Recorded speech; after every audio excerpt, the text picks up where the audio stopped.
Chapter 291.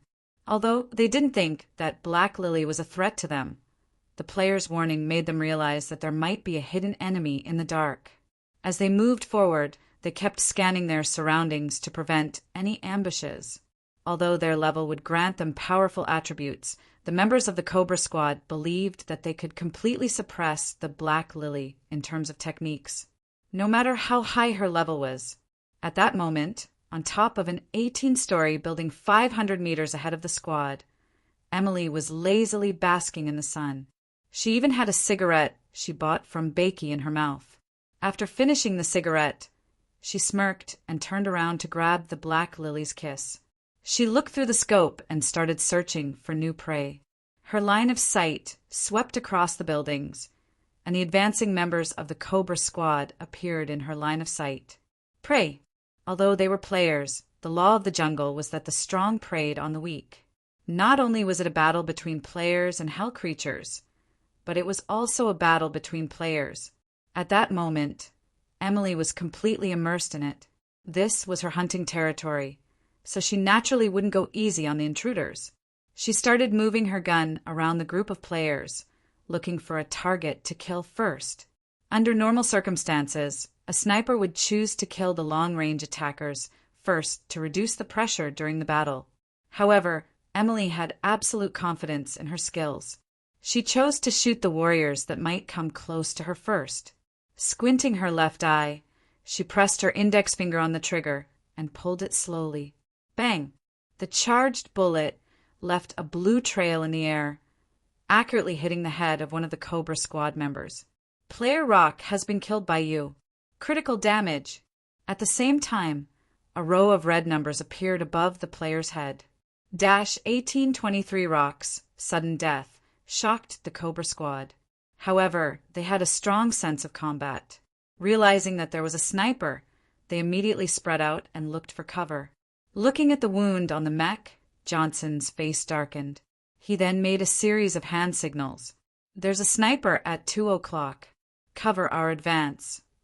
The teammates nodded and began to spread out. Knowing that the sniper was staring at them, they didn't show themselves.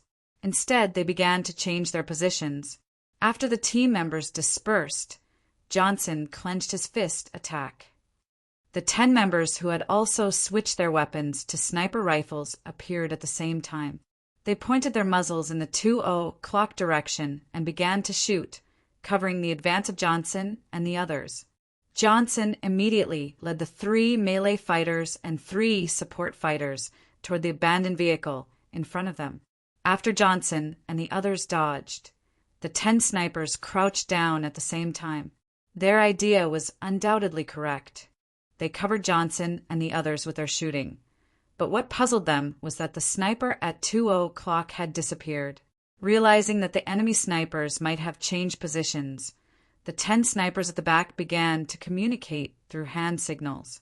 In the end, they decided to split into teams of 2 and lock down an area for the next wave of cover fire. After receiving another order from Johnson to cover them, the 10 of them revealed themselves at the same time and started shooting. Bang! 1923, a line of bloody text appeared. It was still a critical hit with double damage, and the Cobra member died instantly. However, this also allowed the Cobra snipers to lock onto Emily's position again. Taking advantage of the fact that she had just finished shooting and had yet to reload her second bullet, all 9 of them fired simultaneously. However, Emily had already lowered her head. Hugging her sniper rifle, she rolled on the ground and moved to the right. Kacha! She pulled the bolt, and a blue shell flew out of the chamber. The bullet was reloaded. This time, Emily raised her head, aimed, and fired without hesitation. Bang! A crimson line of bloody text appeared. Another sniper had been killed in an instant. At that moment, the Cobra members' expressions darkened. They were one of the most elite special forces in the United States. Now, 3 of them had been killed by a single player. This would definitely be the biggest joke in the world if word got out. Realizing that their opponent was also an expert sniper, the remaining 8 people at the back began to change positions again. After all, fixed-point shooting was too easy to lock onto. This time, they were extra serious. Moreover, they didn't believe that their professional sniping skills would lose to a player. Once they were ready, Johnson and the other warriors pounced towards the next bunker. The 8 snipers at the back peeked out at the same time, each locking onto a general area. With the top of the tall building as their target, they pulled the trigger. This time, Emily still didn't peek out. However, just as they were about to crouch down, Emily heard the gunshots and stood up abruptly. She raised her gun and fired. Bang! A critical hit. Crouching down again, Emily's lips curled up and her eyes shone with excitement. She took out a cigarette and lit it up. She took a deep breath and exhaled a cloud of smoke. Her opponent was an expert, an absolute expert. Seeing their combat style, Emily had already realized this. However, this kind of competition was more interesting to her. Caressing the blossoming and wilting lily on the butt of her gun, she felt herself getting more and more excited. It was as if Emily was born to be a sniper. The 2 steps of aiming and shooting required time to accurately hit the target, but she did it all in one go. It was as if she had pulled the trigger in the middle of aiming, and the moment the bullet left the chamber, the muzzle was already on the target. In this aspect, she was far better than the Cobra Squad snipers. They couldn't match Emily's speed at all. Although it wasn't difficult for them to do so, they couldn't guarantee the accuracy of their shots. Emily's sniping skills were all over the place, coupled with her ruthless shooting. Emily kept delivering the kiss of death to the Cobra Squad snipers, completely destroying the pride in the hearts of the Cobra Squad members. In the end, as the team leader, Johnson finally couldn't take it anymore and began to command the battle in the team chat. This kind of compromise undoubtedly proved how terrifying Emily was. Everyone in the Cobra Squad felt troubled. Boss, he's too strong. After another member was killed by a critical hit, there were only 3 snipers left in the rear. In the face of such a strong opponent, even the arrogant Cobra Squad had to admit that this sniper was much stronger than them. 1 against 20, but they were the ones at a disadvantage. They had only felt this kind of pressure when they were in a friendly match against the most mysterious Team X in America. Was she really just a player? They began to doubt it. However, the battle had to continue. After the team chat was activated, the communication between the members became smoother, and the process of covering fire became smoother. The most depressed in this battle were undoubtedly the members who had chosen the auxiliary mechs. They had nanorepair robots that could help their teammates recover and increase their damage. However, their opponent was always a headshot, killing them instantly. They couldn't even help their teammates recover even if they wanted to. However, if they chose to help, their long-range abilities were definitely not as good as the rechargeable mechs. They didn't even have a sniper rifle, so they couldn't do much at such a long distance.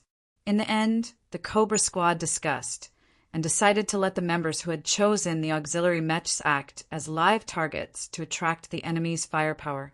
They would then let the remaining 3 snipers finish off Emily on the tall building. After changing their strategy again and again, Emily's dominance in sniping had left the Cobra Squad at their wits' end. However, they had still underestimated Emily, who was almost godlike in sniping. When the auxiliary mech warrior stood up, the expected shot did not happen. Emily, who was still aiming, waved at the warrior from afar, as if greeting him. "Don't get up." The auxiliary mech warrior roared. However, the sniper behind him had already raised his gun and was already aiming. There was no time for him to crouch down. Bang! The bullets pierced through the mechs and heads of the 2 people, and blood splattered everywhere. Double kill. Double hit damage. Chapter 292.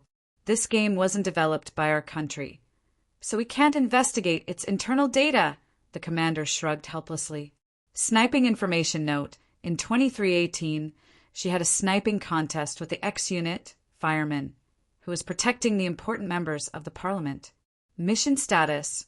Her protector was killed, and fireman was killed in action.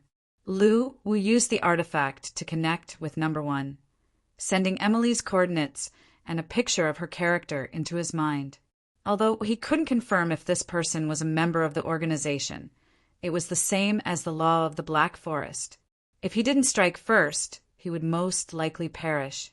All the sniping conditions in the game were the same as in reality. Chapter 293. It was raining heavily during the Qingming Festival. This was one of the 4 traditional festivals in Qi Dragon over the years. Visiting graves, offering sacrifices, and cherishing the memory of their ancestors were what the people of Qi Dragon had to do during this festival.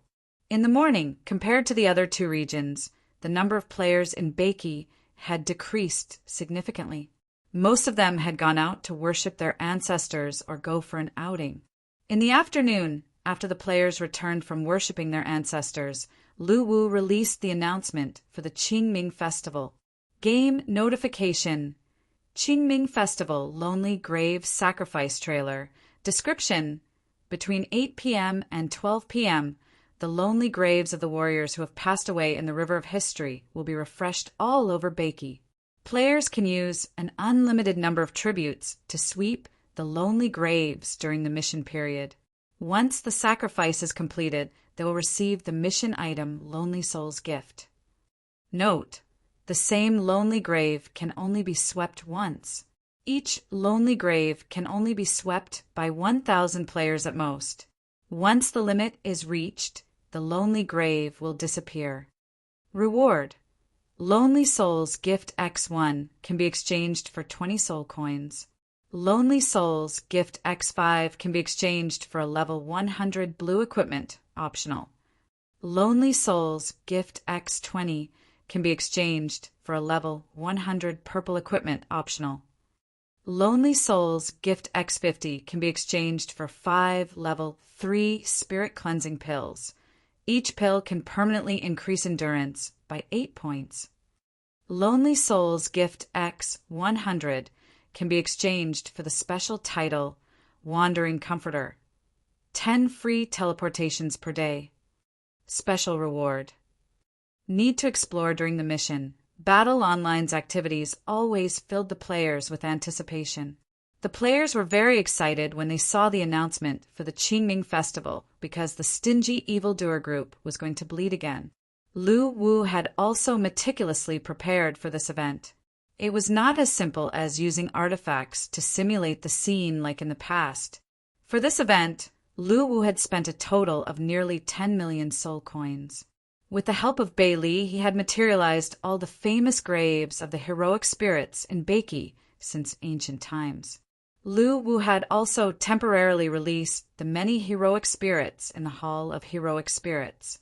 In other words, this was a real grave-sweeping event and not a fake mission. The so-called special reward was also related to the heroic spirits that had passed away for a long time. However, it was still up to the players to obtain the opportunity. Although the game developers did not say what the special reward was, the players were still full of anticipation. After all, the game developers had never disappointed them, except on April Fool's Day. However, while the Beiki players were discussing the event, the players from the European server and Naraka server could no longer sit still. One after another, they flooded the official website of the local server. Forum: Star Universe, Europe. I strongly protest. Why does the original server always organize events? Can't we compete happily? The evildoer group is too biased. I strongly request that the European server also have this event. No, I want to make up for the previous events. Jason, Europe, protest +1. Isn't my European server their biological child? Start the event. Send me the rewards. Reinhardt, Europe, it's a fair competition.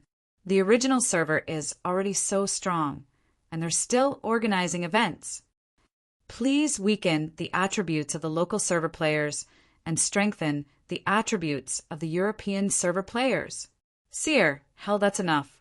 The players of the Great Naraka server are in dire straits. Please move around and strengthen yourselves. Prince Charming 123. NA, you two servers sure are taking it easy, but our NA server is playing survival through Doomsday.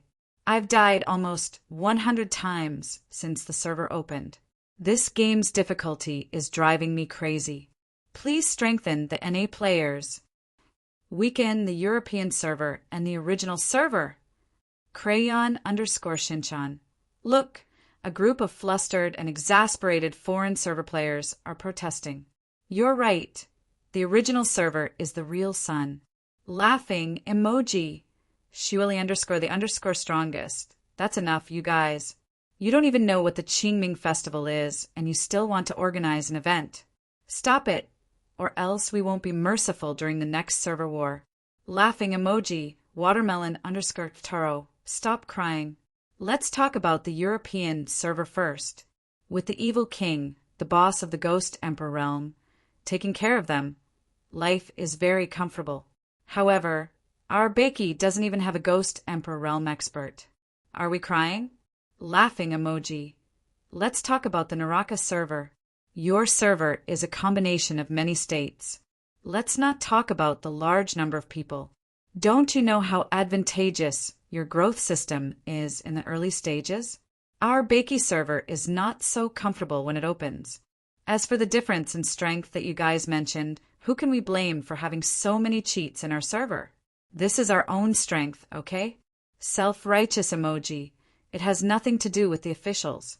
So, finally, I want to say that the Genius Group is asking for the Beiki players' attributes to be strengthened. Life is too miserable. We can't live on anymore. Assassin_Creed replied to Watermelon_Taro. Well said. Our Beiki players aren't crying. Why are you crying? Go away will be the first to cry. Because of the event, the three servers started to act pitiful one after another. They talked about how tough the conditions in their own servers were, hoping that the Genius Group would take it seriously, especially the Beiki players. Although they knew that they were the strongest among the three servers, they also actively acted pitiful like the other two servers. From their point of view, crying was the right thing to do. It would make the Genius Group think that they were miserable, and maybe they would be strengthened. Therefore, the players of the three servers each opened a thread and began to summarize the miserable conditions of their own servers. Then, they crazily refreshed the thread and pinned it at the top, hoping that the officials would see it. Lu Wu blushed with shame as they took turns to cry. Especially the Beiki players, Lu Wu had nothing to say to them. Their ability to act pitiful was really impressive. If one did not have a deep understanding of them, an outsider might really think that the current situation of the Beiki players was dire after reading their summary thread. In the end, Lu Wu simply ignored their pitiful comments. No matter how much you complain, I will not budge. Want to strengthen? That's impossible. The most important thing is to earn more soul coins for me. When it was 8:00 in the evening, there were no players in the Mansion of the Dead except for the NPCs wandering around. At this time, a game notification appeared. Server announcement. The tomb sweeping event has officially started. The unlimited use of the tribute item has been sent to the player's personal channel. During the event, the location of the tomb will change every 30 minutes. Please search for it yourself. The event had officially started. The players who were already well prepared started to run around the land of Beiki, looking for the tomb. Beside the Liuli coast, he was holding a compass and waiting there. Behind him stood more than 20 figures. Compared to they looked dull like walking corpses. At this moment, he looked completely different from before. The childishness and gangster-like look on his face was gone, replaced by a sense of maturity and steadiness. The 23 people sacrificed their lives to save him, which touched he deeply. After that battle, he chose to refine the 23 people into zombie spirits. Due to the limitations of his own ability, the strength of the 23 people was only at the ghost general stage, and they had lost their consciousness. However, the zombie Forge Master had the ability to summon spirits. He believed that as his strength grew stronger, he would be able to wake them up one day. Moreover, he swore that he would personally lead them to kill Yuanqiu, using his blood as a sacrifice for the 23 people who risked their lives to save him. The reason why he returned to Beiki this time was to participate in the Tomb Sweeping Festival event. Because every event had an opportunity to improve his strength, he did not want to miss it. The reason why he came to the Lioli coast was that he had a guess after reading the event announcement. While waiting, the compass suddenly lit up with a red light. Then, a blood-colored tomb appeared on the coast. Cha Na's tomb, lonely grave message. Even though there are thousands of enemies, Cha Na has come forward step by step from a lowly soldier. Cha Na has proven his ability to the king of Beiki with his fearless bravery in every battle. Lioli, who was granted a fief, is a general of Beiki. He is a heroic spirit. Refresh time, 29 minutes 48 seconds worship count. 500 times. Each player is limited to 1 time. Special reward. Fate.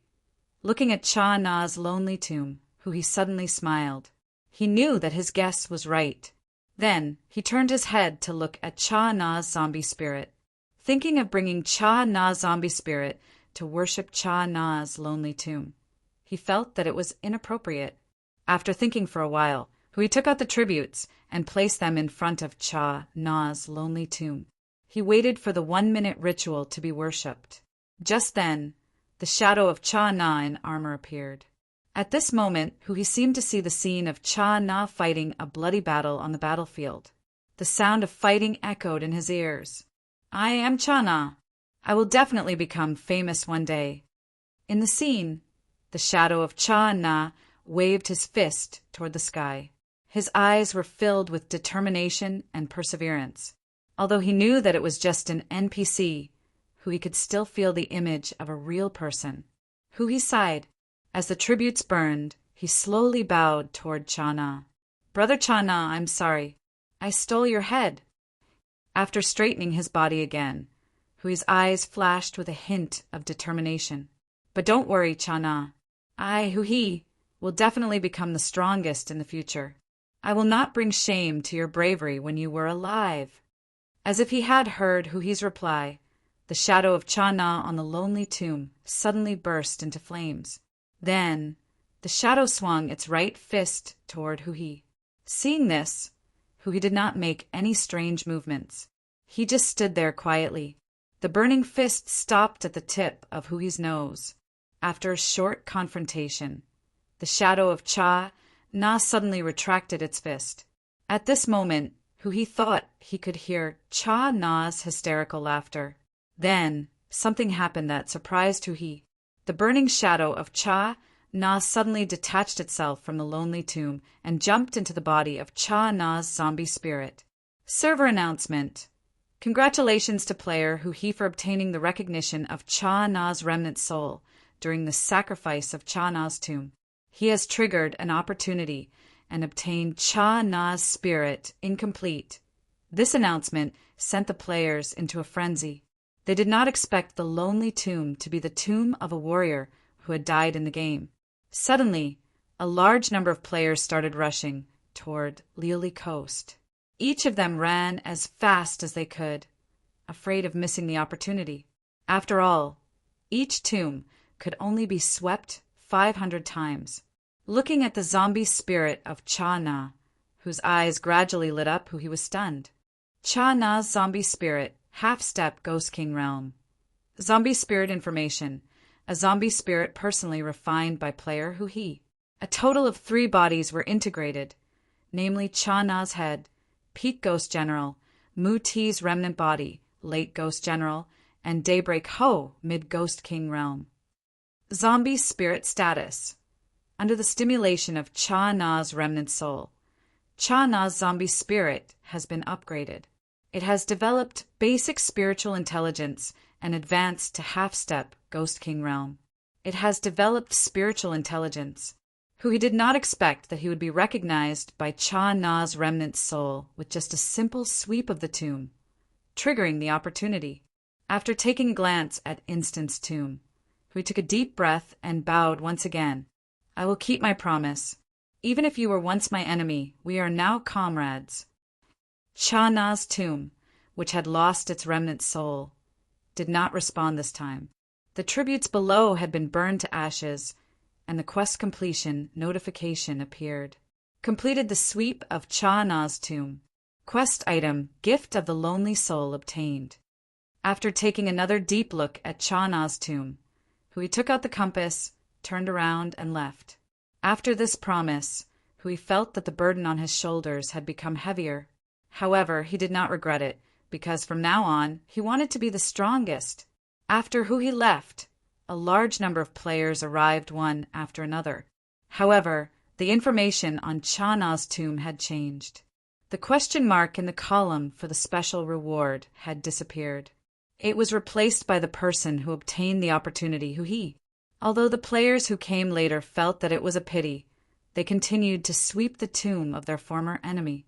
Lu Wu had undoubtedly put in a lot of effort into this event.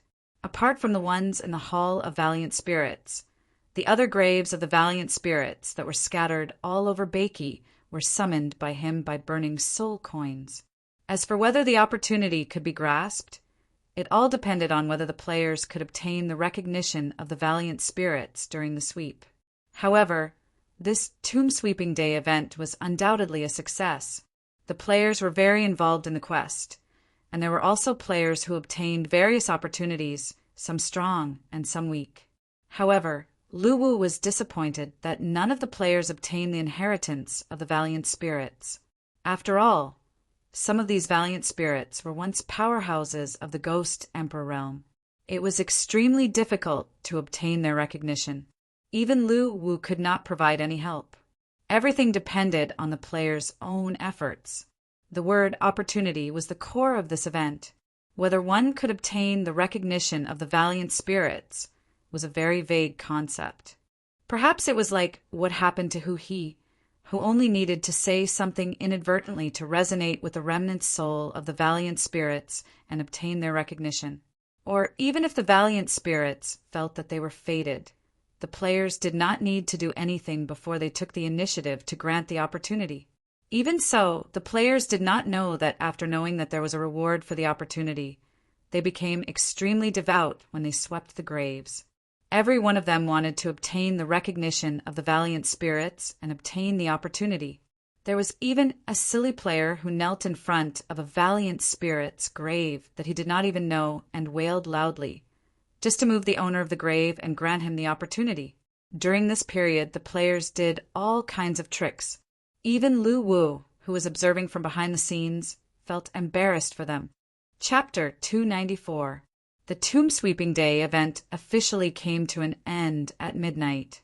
During the event, the players' imaginative actions were truly hilarious. Lu Wu felt extremely embarrassed by the series of creative actions that they performed in order to gain the recognition of the heroic spirits, such as crying at their graves, acknowledging them as godfathers, acknowledging them as masters, and becoming sworn brothers. Although these actions did not allow the players to obtain the inheritance of the heroic spirits, some of the heroic spirits really fell for it, allowing the players to reap many different opportunities, such as being taught a special skill or giving away a part of the remnant of their soul. There was even a player who successfully acknowledged a heroic spirit as his godfather and obtained the coordinates of the treasure that the heroic spirit buried in Beiki when he was still alive. The subsequent player also excavated the treasure vault through a live stream. In the end, he obtained a warehouse full of spiritual materials and spiritual ores, which made the other players very envious. After the event officially ended, the players couldn't help but look forward to the next event. At the same time, Lu Wu also received feedback from number 1, who was in America. Mission completed successfully. This time, number 1 did not act immediately after finding number 7, who had kidnapped Emily. Instead, he followed him all the way to the Jieda Technologies underground laboratory in America. Once again, he relied on his powerful body that was modified by Bei Li to destroy the entire human laboratory with his own strength and rescue Emily from it. Undoubtedly, number 1's strength completely shocked Emily. It made her realize that physical strength could actually withstand bullets and even tear steel plates with bare hands. This kind of combat power that erupted with physical strength was wild and oppressive.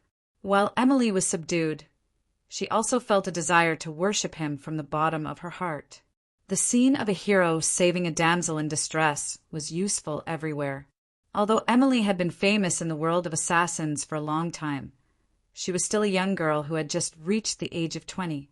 It was inevitable that her heart would palpitate when she was saved from despair. However, Number 1 did not have such thoughts. As he brought Emily to a safe area, he directly told Emily that he no longer had his lower body. He also told Emily not to ask questions like his name or age, as it was annoying to hear.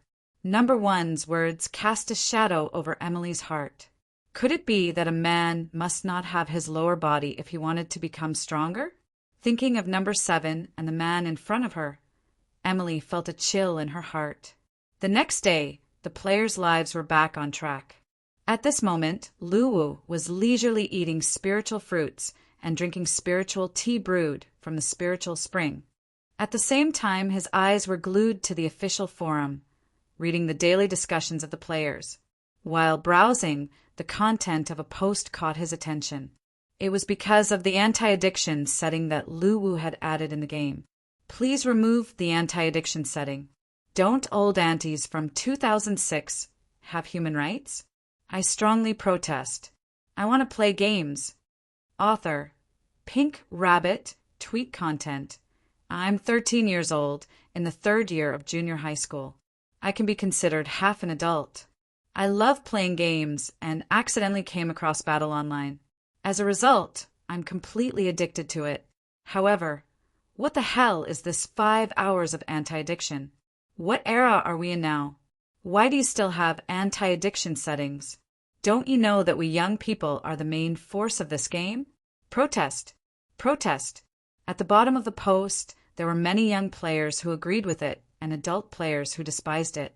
Divine Knifestream, I agree with the original poster. I've been wanting to say this for a long time. Why can't we minors play the game for 24 hours? We need human rights too, like Emoji, old ancestor of the North faction. The original poster is right. Although we are minors, our world needs to be fair. We can't discriminate. 5 hours is too short. Please change it like Emoji, Spirit of the White Snake. Yes, yes. The original poster is the same as me. We were born in 2006. We are both old aunties, but we can't pass the anti-addiction setting, crying emoji. Watermelon_Taro replied to Spirit of the White Snake. Oh my god, you're only 13 years old and you're already calling yourself an old auntie? Then what was I in 1998? Old uncle? Assassin_Creed. Then I'm probably an old grandpa in 94. Laughing emoji. Toe-scratching man. Then I'm an old ancestor in 89. Laughing emoji. Angler. Then what was I in 82? Crayon_Shinchan replied to Angler. You're a bottle of Lafite. Laughing emoji. Cultivating_longevity. I'm over 100 years old. According to everyone, I'm probably a terracotta soldier. Invincible_loneliness replied to cultivating_longevity. Ha ha ha! The terracotta soldier metaphor is awesome. Laughing emoji. The players were generally divided into 2 factions regarding the anti-addiction setting. On one side were the underage players who hoped that the officials would improve the anti-addiction setting or even remove it. On the other side were the adult players who hoped to strengthen the anti-addiction setting by changing the 5-hour time limit to 2 hours so that the flowers of the motherland could study hard and stop being addicted to the game. After reading their comments, Luwu suddenly thought of his past self. When he was young, he was also a gamer. At that time, he hated the anti-addiction setting the most because he could not enjoy the game to his heart's content. However, as he grew older, he hoped that the anti-addiction setting would be more complete. It would be best if it could stop the primary school students from playing the game because he was already an adult at that time. At this moment, what the underage players were thinking about was exactly what Luwu had hoped for when he was young. Luwu could empathize with them. Therefore, after careful consideration, Luwu decided to modify the anti-addiction setting. Of course, modifying did not mean removing it. After discussing with Bei Li, Lu Wu decided to officially add a learning function to the anti-addiction setting. After the anti-addiction setting was successfully implemented, the underage players would not be forced to quit the game after 5 hours of playing the game. Instead, they would be presented with a choice panel. The first option was to be sent to the trial space to review the learning materials corresponding to their age. After studying for an hour and completing the test papers randomly assigned by the system, they would be given an additional 3 hours of game time. If they failed the test, they would have to study for another hour. The second option was to quit the game. Lu Wu had only decided to implement this plan after careful consideration. The artifact also had a soul detection function. It could easily identify the age of the underage players and select the corresponding learning materials from the database. After all, Lu Wu wanted to make the player army extremely powerful.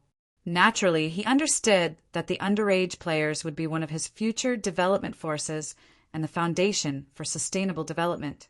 Therefore, Lu Wu wanted them to be completely addicted to the game. The operation of this anti-addiction setting was not only for the underage players, but also for himself. After all, the younger generation was the source of motivation for sustainable development. Once the new anti-addiction setting was implemented, it received a great response from the players. First, it was the adult players. Many of them had children who were still in school. Naturally, they were all in favor of this anti-addiction setting that could help with learning. On the other hand, the underage players were a little disgusted by the new anti-addiction setting. After all, learning and gaming were opposites in their eyes. However, the attitude of the battle developers had always been overbearing. After the protests of the primary school students were futile, most of the underage players reluctantly chose to enter the learning space and began to review seriously. However, when they passed the learning questions and returned to the game, it smells good. Chapter 295. Recently, the Beiki players encountered 2 problems that gave them headaches. First was the land of the 9 luminaries in the west. After the players' continuous plundering, His Excellency the 9 luminaries finally lost his patience and started to restrain the players' behavior. After that, the plundering became less smooth. Moreover, the messengers of the 9 luminaries came again to recommend a new king of Beiki. Of course, the players did not agree to this request. However, the messengers told them to reconsider, or else Beiki and the land of the 9 luminaries would definitely go to war in the future. Although they did not completely reject the messengers, the players knew clearly that this was just a delaying tactic. The war would come sooner or later. Although the players were worried about it, they were never afraid. At least, the players were clear about one thing. No matter what, they would conquer the land of the 9 luminaries sooner or later. It was just a matter of time. Another problem came from the underworld sea in the east. Recently, the Death Clan had stopped attacking. Since the players had fewer places to farm monsters, they naturally took the initiative to look for it in the Void Ocean. However, what surprised them was that the Death Clan in the Void Ocean had also disappeared. In order to find out the reason, many players went to the Kuelong Ocean to look for the Sea King and discuss with him what he meant. After going to the Kuelong Ocean, the players soon found out the reason. It was because the Mute Empire had started a war with the surrounding forces. The Death Clan left the Void Ocean because the Sea King was in dire need of manpower due to the war. After careful investigation, the players found out that the cause of this war was related to the forces of Langia Island that fought with them during the Sea King's founding ceremony. With the power of Langia Island alone, it was impossible to compete with the Sea King's Mu-Tesi nation. However, Langia Island had been in the Kuelong Ocean for many years and knew many forces. This time, the owner of Langia Island personally went around to spread a message to all the forces in the Kuelong Ocean. If the Sea King really dominated the Kuelong Ocean, it would affect the status and territorial income of all the forces in the Kuelong Ocean. With the Sea King's character, he would never give in to any forces. The leaders of the various forces had also considered this point. Initially, they did not intend to intervene in the confrontation between Langia Island and the Sea King. After all, The bird that pokes its head out will be shot, and they were not that foolish to risk the lives of their entire clan to compete. However, the owner of Langia Island gave them a temptation that they could not refuse. Langia Island would not take a single cent of the Mutaisi Nation's territory and resources after uniting all the forces in the Kowloon Ocean to eliminate them. The Mutaisi Nation currently occupied more than 35% of the entire Kowloon Ocean's resources. This condition was undoubtedly extremely tempting. Moreover, there was another benefit. After destroying the Mutaisi Nation, the Kowloon Ocean would return to the balance of all the forces restraining each other. The existence of the Mutaisi Nation would lead to endless wars. The combination of these 2 points made all the forces tempted. Thus, a great war broke out. Even the Sea King didn't expect that all the forces in the Kowloon Ocean would unite to fight against him. Under such circumstances, the Sea King had no choice but to continuously pull the Death Clan from the Void Ocean to the Kowloon Ocean as cannon fodder in the battle. However, the Mutaisi Nation was undoubtedly at a disadvantage against the allied army of the entire Kowloon Ocean. After knowing the situation, the players slammed the table and stood up one by one. The Sea King was their leak that they had been raising for a long time. Now that it was about to be eaten by an external force, the players couldn't stand it anymore.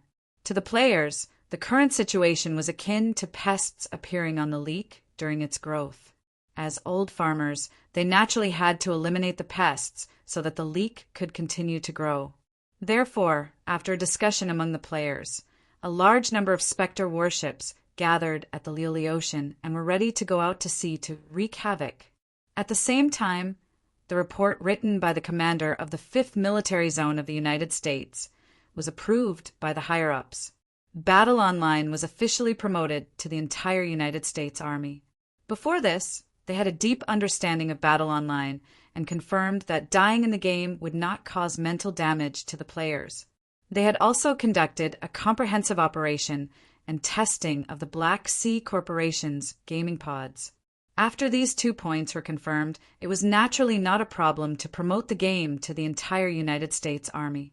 Moreover, with the game's degree of realism, it was completely possible to train the soldiers without any casualties. Moreover, it could save the ammunition and resources that were consumed during the training. In the long run, this plan was undoubtedly feasible and could help the military save a lot of money. For this reason, they had specially found Lu Wu's phone number through various channels, planning to purchase Battle Online and the virtual technology behind it at a high price. Lu Wu directly rejected this proposal. There was not even anything to discuss. Lu Wu's attitude undoubtedly infuriated the United States Army. However, they could not locate Lu Wu at all. In fact, they could not even find out who was the person behind Battle Online from the current information they had. Feeling helpless about this, the United States Army proposed a second plan: cooperation. This time they hoped that Battle Online could develop a brand new virtual world for them, one that was devoid of other players and only used for military training. As for the background, it could be exactly the same as the one in Naraka. The only requirement was that it was completely independent and not connected to the outside world. Lu Wu still rejected this proposal. What a joke the land of Naraka actually existed. Even if Lu Wu wanted to, he did not have the ability and energy to make an exact replica of it. After the failure of the negotiation, the United States Army was completely helpless. In the end, they decided to let the soldiers try out the effect in Naraka, where there were players. If the effect was significant, then they would find a chance to talk to Lu Wu. The Black Sea Technology Company was the happiest about this move of the United States Army because they had received a large number of orders from the military. Although Lu Wu would also get a 5% commission, he did not care about the money at all. What he cared about was the soldiers of the United States Army. This was because as long as they entered the game with a gaming pod, they would be Lu Wu's men, the kind that could not escape even if they died. Even Lu Wu did not expect the United States Army to make such a decision. While Lu Wu was in a daze, the entire United States Army was marked by the artifact soul and became his subordinates. Because of this, the strength of the players in Naraka skyrocketed. After officially entering the game, the soldiers of the United States Army were undoubtedly arrogant. In their opinion, with their participation in the game, the monsters in Naraka would definitely be defeated. However, on the first day after the army entered the game, the soldiers of the United States Army were beaten by the monsters in Naraka. The first military base that was originally planned to be built in the Blue Valley ruins was destroyed by the endless number of monsters in less than half a day. Death, resurrection. Death, resurrection. Even if the United States Army was invincible in Aquamarine Planet, it was not worth mentioning in the face of the monsters in Naraka who completely crushed them in terms of attributes. At this moment, they had no other choice but to level up like the players and fight against the monsters by increasing their attributes. However, the training effect of the soldiers was indeed a pleasant surprise to the higher-ups of the United States Army. Although they could not build a military base in the land of Naraka to expand their territory, they immediately changed their strategy and began to build small strongholds in the Blue Valley ruins. They even recruited the strength of the players to expand their territory. Seeing the United States Army racking their brains to conquer the Blue Valley ruins in the land of Naraka, Lu Wu could not help but laugh. Initially, he was troubled by the disadvantage of the players in Naraka. After all, the death rate in Naraka was too high. The difficulty was on a completely different level compared to Beiki and Sangshu. The players here were almost suffering from depression, and it was normal for them to die 3 to 4 times a day. In the end, the United States Army joined the battle and even took the initiative to help Lu Wu expand his territory. With their help, the daily soul coin production in Naraka skyrocketed. Lu Wu could not help but smile like an old farmer. Chapter 296. Underworld Sea, Void Ocean.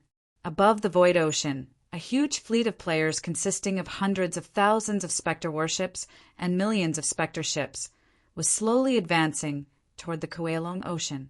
In order to protect the popular growth-type boss, the Sea King, many guilds of Beiki jointly issued an assembly order to the players. A large number of players responded to the call and planned to help the Sea King win this battle. The players were ferocious and were all prepared for a protracted war. When this huge fleet entered the Kowloon Ocean and was about to sail toward Examo Island, countless black shadows suddenly emerged from the water. Huge, ferocious-looking sea beasts broke out of the water and formed a huge army of sea beasts, blocking the players' fleet. Welcome to the Kowloon Ocean, distinguished guests from afar! Just when the players thought a battle was about to break out, a huge, white-shelled turtle emerged from the bottom of the water.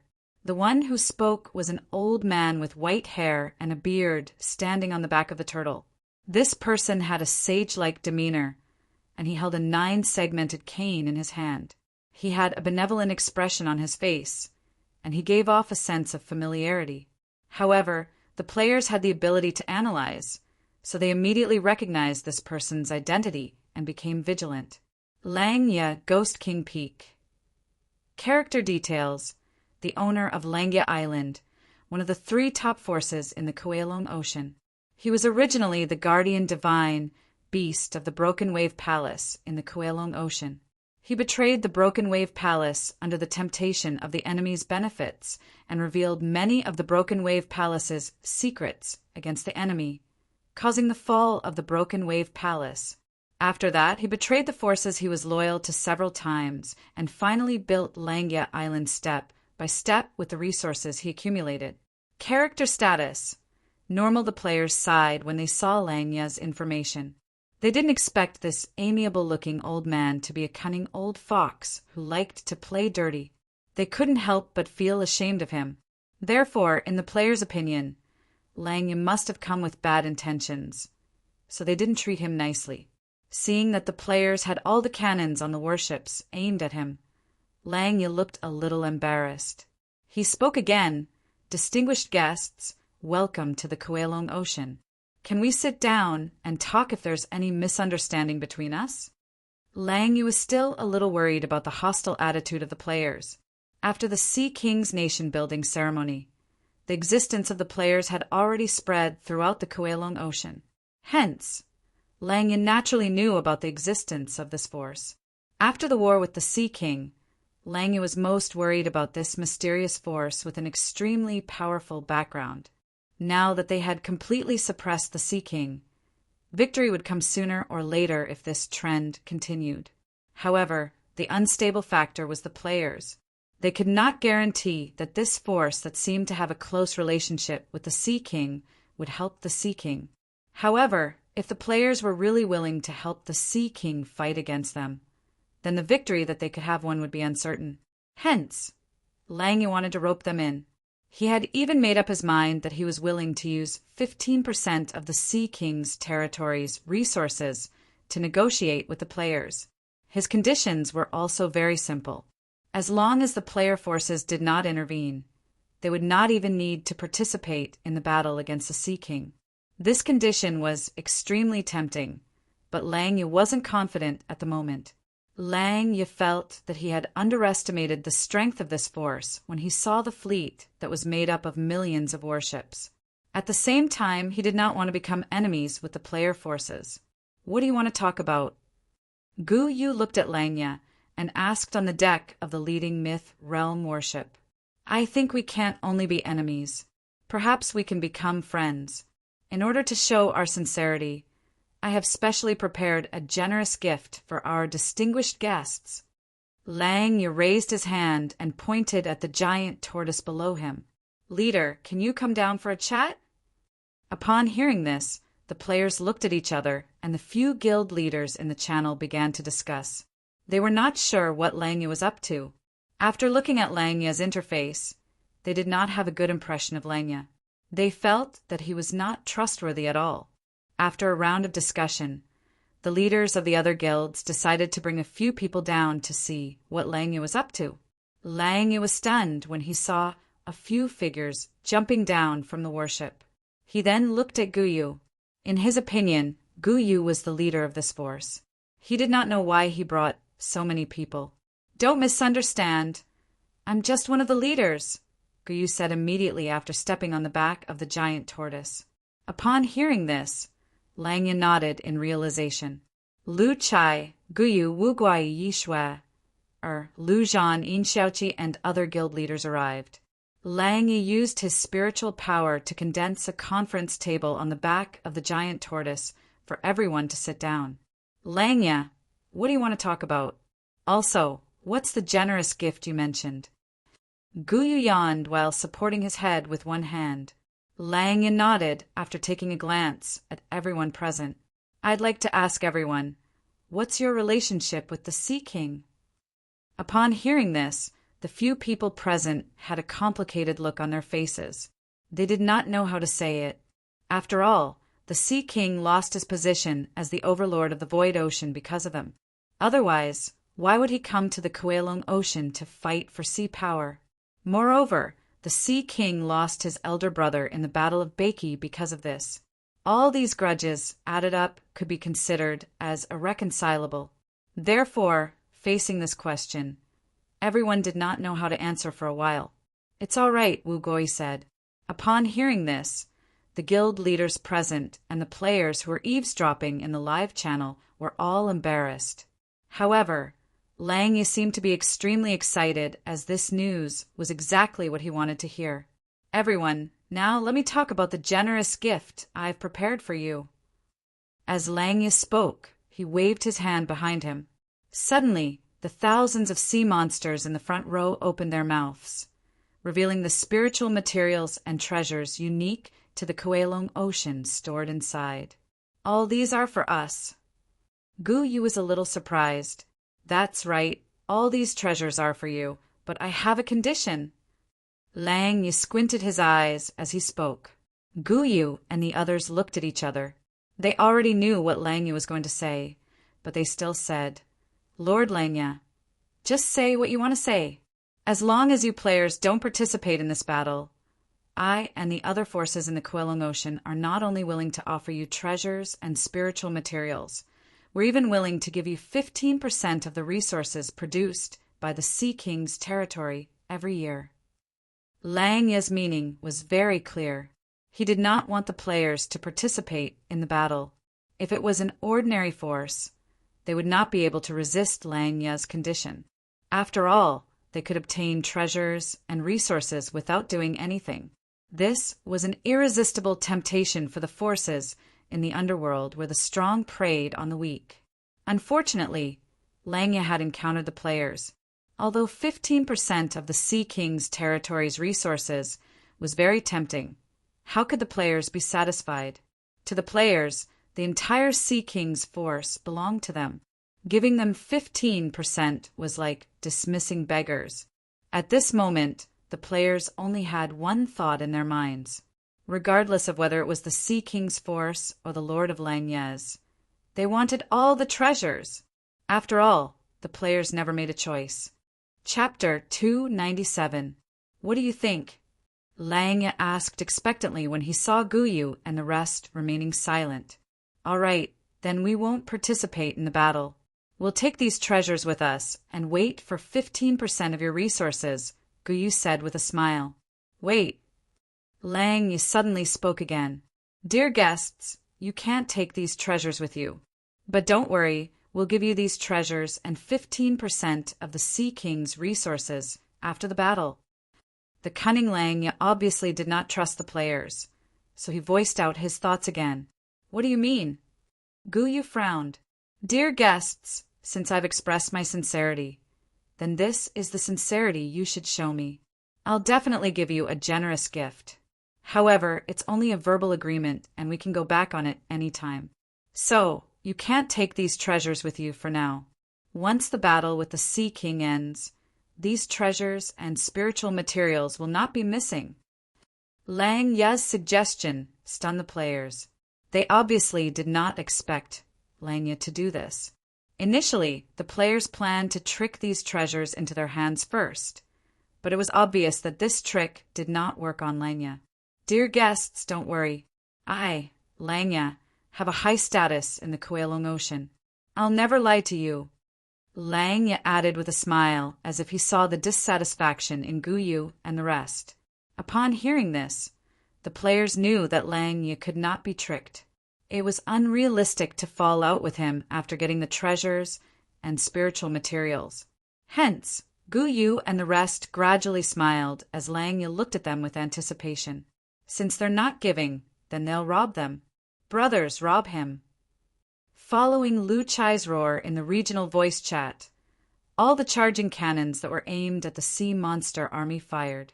Boom! Boom! Boom! Lang Ye was startled by the players' sudden attack. Dear guests, what's the meaning of this? What's the meaning of this? Robbery. Lu Chai sneered and smashed his right arm down, shattering the table formed by spiritual energy. Guyu and the others stood up. Dear guests, if you want the treasures, we can negotiate, Lang Ye said anxiously as he saw this scene. CKU. Stop wasting time and stop talking nonsense. I'm telling you now, we're going to rob you. Following Lu Chai's roar, a spectacular scene appeared. Behind them, countless phantom battleship spirits appeared, and the scene was like a group of demons dancing in a frenzy. For a moment, the condensed aura shocked the sea beasts. Esteemed guest, I, Lang Ye, will definitely fulfill my promise. Please believe me. Lang Ye realized the severity of the situation and quickly said, trying to salvage the situation. However, Lu Chai and the others would not discuss anything with him. They were players, not negotiators. Since the conditions could not be met, they would use force. As players, they were so willful and hot-tempered. The battle had begun, and the huge fleet of battleships pushed forward, colliding with the sea beasts on the surface of the sea.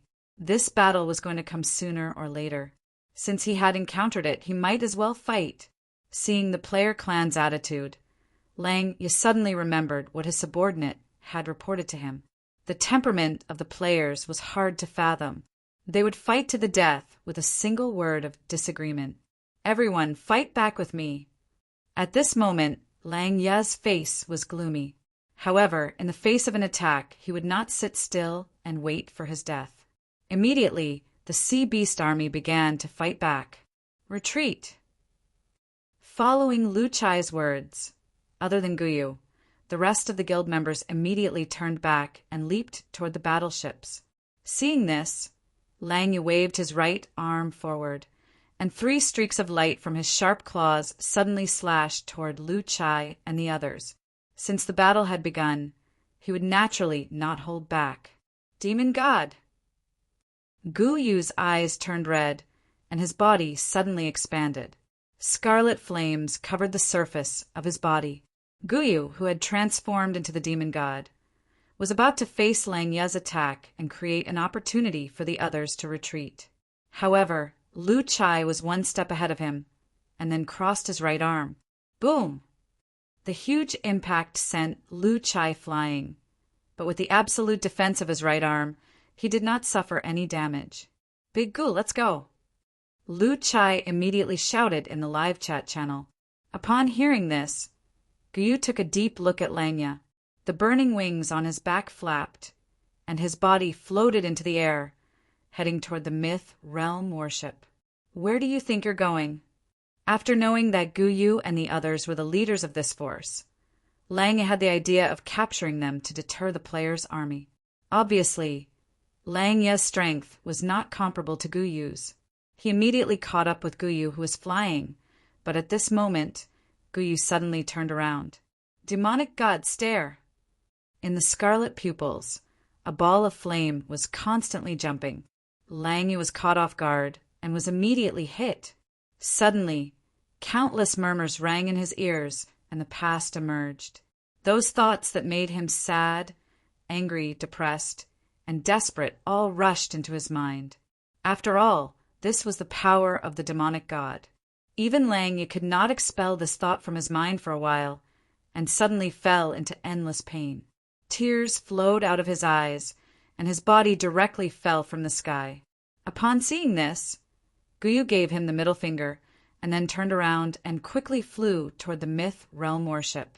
When the leaders of the forces behind the sea beast army saw Lang Ye suddenly falling into the water, they were shocked. They immediately floated into the air and headed toward the place where Lang Ye fell into the water. After all, Lang Ye was now the leader of their alliance army. Naturally, they could not afford to make any mistakes at this stage. When they pulled Lang Ye out of the water, the leaders were dumbfounded. Lang Ye's face was full of sorrow, and tears were flowing out of his eyes. He looked very embarrassed. Big brother, what happened to you? The second island master of Lang Ye Island, Lang Fu, immediately grabbed Lang Ye's shoulder and shook him hard. However, at this moment, Lang Ye was still immersed in sorrow, and there was no sign of him waking up. Even his nose was flowing out of his tears. This scene made the leaders of the forces dumbfounded. Just when they did not know what to do, Lang Ye's body suddenly shook, and he expelled all the evil thoughts from his mind and woke up. Bastard! Lang Ye, who had recovered from the demonic stare, pushed away Lang Fu, who was still pressing his shoulder, stood up, and looked at the myth realm warship from afar. However, at this moment, Gu Yu smiled and waved at him from afar. Then he stomped his feet, and suddenly a golden lion appeared above the warship and let out a deafening roar at him. Gu Yu's demonstration really made Lang Ye furious, and he pointed at the players' army with his trembling body. Since you guys don't know what's good for you, then let's fight. Although he was under great pressure since the players' warship fleet was really huge, Lang Ye could not care less at this moment. Since they had already bullied him, he naturally would not sit still and wait for his death. Next, the first battle between the players' army and the forces of the Kowloon Ocean broke out. Initially, the forces of the Kowloon Ocean were very anxious about this battle. However, after the official battle, they realized that the players' army was completely a paper tiger, and their actual combat power could not compete with them at all. This made them more excited as they fought, and the anxiety in Lang Ye's heart was also because of the pleasure of revenge. However, the players were very calm. They were already used to death, and they did not intend to win this battle. Therefore, the players specifically targeted the sea beasts that had treasures and spiritual materials in their mouths to kill. At this moment, the Kowloon Ocean's alliance army was fighting to annihilate the players' army, and the players' army was fighting for their own interests. Both sides were very excited. Chapter 298. After a while, Tian Kuan suddenly said, "Sea King Boss, all the best! We'll support you this time." Hei Sui and the others were the most worried because, unlike the Sea King, they couldn't afford to lose this battle. They wholeheartedly agreed with the Sea King's decision this time. They even hoped that the Sea King would take the initiative to ally with the player clan so that they could increase their chances of winning. The battle went on for the 3rd hour. The players' army was completely surrounded by endless sea monsters. Lang Yu proposed to negotiate with the players again. Hei Sui and the others' eyes lit up. They were not happy about the annihilation of the players' army, but the meaning behind it. Where are their corpses? Lang Yu immediately ordered the forces to retrieve the players' corpses and the worship wreckage. Oh yeah, isn't the player clan under Yu Yao's rule? He just took over Beiki. Why didn't he consolidate his power? Why did he release the player clan? Shui couldn't help but interrupt. It's not normal. It's not normal at all. This Yu Yao is at the Ghost Emperor realm. Shui was in disbelief. Xinmo Island, Sea King Palace. However, Lang Yu was sure that the players had physical bodies, so why did they disappear? Yu Yao was very humble at that time. He hoped for peace and not war. Although he had no idea what the players' intentions were, their actions made the Sea King a little uneasy. This was because this force of Beiki had never played by the rules. Whether they would become his support in the fight against the Langia Island Coalition Army, or become a tumor that would kill the Mu Tesi nation, even the Sea King was not sure. Where are the warship wreckage that was destroyed? However, his expression froze as he felt that something was wrong. The Sea King was puzzled. He opened it and found a line of words and an emoticon written in a crooked manner. From now on, station troops at the border of the Kowloon Ocean and the Void Ocean. We must not let the players join the Sea King Navy. Lang Yu said with a gloomy face as he looked at the sea monsters' corpses floating on the sea. However, the players were already angry and wouldn't give up. They raised their middle fingers at the cunning Lang Yu, and the war broke out again. From Lang Yu's point of view, this fleet was obviously not all of the players' forces. There might be more powerful forces behind them. At this moment, the Sea King and the other lords, former kings, in the Sea King Palace were staring at the marked map of the Kowloon Ocean on the table. "Come on, Your Majesty, the players have arrived." I don't know if they are allies or not, but they had a battle with the allied army of Langia Island 3 days ago. In the end, they were completely wiped out. However, this battle also made the players realize how powerful the Kowloon Alliance army was. Obviously, they were not on the same level as them. The hearts of everyone present trembled when they heard this. This was because the collapse of the negotiations with the player forces meant that more of their fleets would arrive. This battle that should have been a sure victory was now a variable. After all, the depth of the player army was still a mystery to them. The Sea King nodded. That's right. What Yu Yao wants is peace. If he was still His Excellency, he would never allow the player clan to lead their army to the Kowloon Ocean, let alone initiate a war with the Langia Island Coalition army. In the 5th hour of the battle, only a few of the players' million warships were left, while the allied army's sea beasts were endless, as if they could never be killed off. The consequence of failure was the destruction of the entire country, becoming history in the river of time. The lords nodded subconsciously when they heard this. After all, Yu Yao was a powerhouse in the Ghost Emperor realm.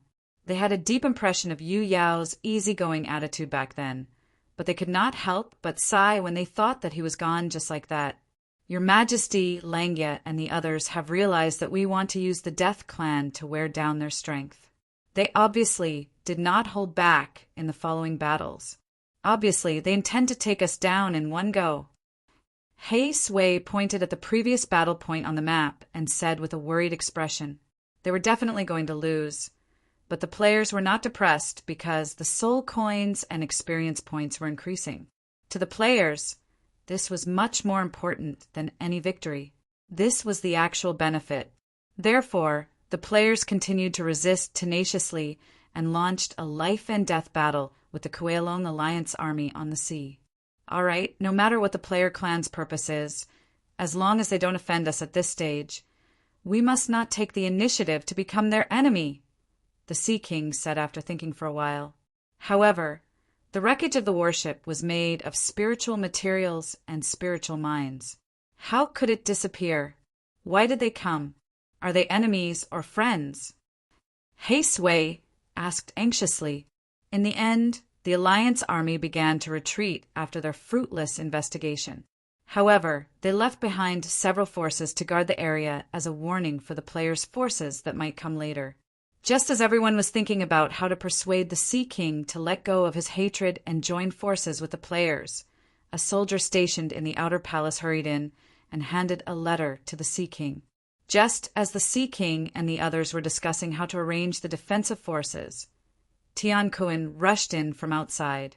Upon hearing this, the other lords fell into deep thought. Do you really think that Yu Yao can stop them? If I'm not mistaken, Yu Yao might be dead. A trace of determination flashed in the Sea King's eyes. At this moment, even Langya was dumbfounded. The entire sea was filled with the corpses of sea beasts. It was extremely unbelievable that there was not even a single wreckage floating on the sea. At this moment, the other lords present nodded in realization. Then, their expressions became a little complicated. However, no matter how much they speculated and pondered, they still couldn't figure out the problem. Although it was rare for corpses to dissipate after death in the underworld, it still existed. After all, the creatures in the underworld were divided into physical bodies, in bodies, and incorporeal bodies. When the last player's worship was destroyed, Lang, you still kept a straight face and didn't look happy at all. The members of the Alliance army who found nothing were also dumbfounded. So what if he's the Ghost Emperor? The player clan isn't as simple as you think. Think about it carefully. What was Yu Yao's attitude when he first came? What did he want? Everything seemed very strange to them. It's obviously unrealistic to rely on the Death Clan to start a war of attrition. In that case, let's accumulate the strength of the Death Clan and counterattack when it reaches a certain scale. For now, we should focus on defense. The Sea King said expressionlessly. Half an hour later, he clearly knew that it would be difficult to win this battle, but at least there was hope. Moreover, he had the Death Clan as his backing. Even if he lost, he could afford to lose because he had a way out. After all, they were at a great disadvantage at the moment. Although they knew that the Sea King and the player clan had an irreconcilable grudge, they still didn't want the Sea King to be impulsive and go against the players. Don't celebrate too early. The player clan isn't a kind people. Moreover, they wouldn't be so stupid as to attack the Langya Island Alliance army without a purpose. The Sea King couldn't help but pour cold water on the crowd. Langya really couldn't understand. He thought that the players were actually creatures with an incorporeal body, but they were actually in-bodies. This was the only way to explain why they disappeared after death.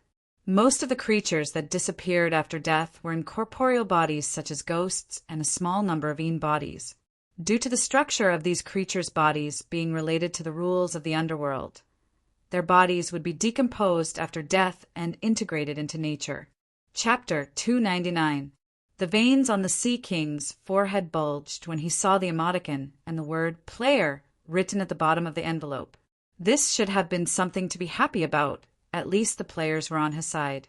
However, the ambiguous attitude of the players made the Sea King uncomfortable. It was an indescribable feeling, as if he was a beast being chased by a hunter. He was running with all his might, but the hunter was holding his gun and watching his struggle with a smile. He helped this time because he encountered a ferocious tiger while he was running. Seeing that his prey was about to die in the tiger's mouth, the hunter could not sit still and was ready to attack. Bang! The Sea King's face turned gloomy as he slammed his fist on the table. He felt uncomfortable, no matter how he thought about it. It was the same the last time. When the forces of Langia Island provoked him, the players took the initiative to attack and gave him an inexplicable look before leaving. Now, it was the same when facing the Langia Island coalition army. How could he believe that there was nothing fishy about this? What are they trying to do, or what are they plotting? The Sea King fell into deep thought as he glanced at the surprised feudal lords. Naraka, Blue Valley ruins.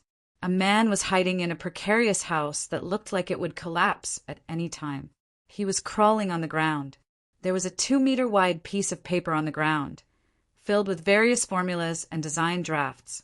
In front of him were all kinds of mechanical parts purchased from the shop.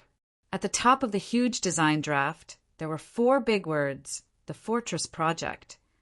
While he was drawing, the man looked up at the rechargeable mech placed in the corner from time to time. Then he went back to designing. As the top scientist in the U.S. military, Tesla was full of disdain when he first came into contact with a product that was far beyond the real world. The reason why he entered the game was to see if this game with 100% realism was as amazing as others said. However, Tesla was soon shocked. Not only was the world's realism 100%, but he was also amazed by the mech settings here. After careful research, he found that these mechs were formed by the operation of the corresponding power parts during battle or movement.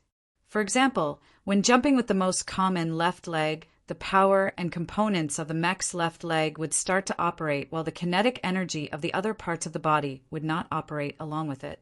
This was only one of the reasons. From all aspects, Tesla discovered that the mech in the game was shockingly exquisite and not a complete template at all.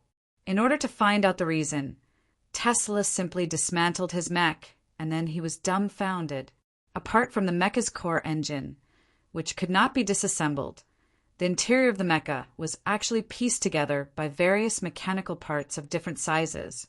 Furthermore, every part was assembled perfectly, just enough to form a power transmission point. What kind of concept was this? If it was just a simple game, it could totally use a mech template with an empty shell inside. However, the mech in the game was actually a complete body. This was unbelievable to him. After all, he knew how much effort was required to research mechas, and this was just a game. From this point of view, Tesla even suspected that the research and development team behind the scenes of Battle Company were fully capable of building mechas in reality based on their understanding of mechas. Tesla, whose worldview was completely subverted, fell into a frenzy after a brief shock. This was because he wanted to understand the nature of this world, and even more so, he wanted to explore the mysteries inside the mech. After all of this was too unbelievable to him. Therefore, Tesla embarked on the path of seeking truth in the game. His serious personality made him want to find the bugs in this simulated world. After all, he was a materialist. He believed that even in such a realistic world, there would definitely be bugs. After all, this was just a game. As long as it was a game, there would definitely be bugs. He wanted to find bugs to prove what he thought. However, what made Tesla despair was that this world was too horrifying. It could be said that there was no place for him to research. He basically spent his days in torment of dying and waiting for his resurrection to cool down. In order to research properly, Tesla finally sought help from the American military, hoping that the military could provide him with a guarantee of safety for his research work in this world. In response to Tesla's request, the American military was willing, but unable to do so. In the past few days, not only was the military base that they were planning to build destroyed, but the subsequent small strongholds were also uprooted one after another. The entire military could not gather their strength, let alone protect Tesla. In the face of such a situation, Tesla, who could only rely on himself, changed his way of thinking. He also recalled a bold and imaginative idea that he once had. Back when he was serving the American military, he had conceived an extremely powerful secret weapon when he was designing war weapons. It was a type of battle fortress whose body was pieced together by a variety of equipment and power sources. Usually, it was a huge battle mech, but after transformation, it could be laid flat into a battle fortress that occupied an area of 10 square meters. It had the ability to attack the air and ground, and was equipped with various intercepting missiles at the same time. It could be said to be a combination of attack and defense, and it was not an exaggeration to call it a mobile war machine. This idea was just an idea that he came up with in his spare time. He had never taken it seriously. After all, the amount of work required was too large, and it was difficult to achieve with the current technology. However, after opening the game shop, Tesla was shocked once again.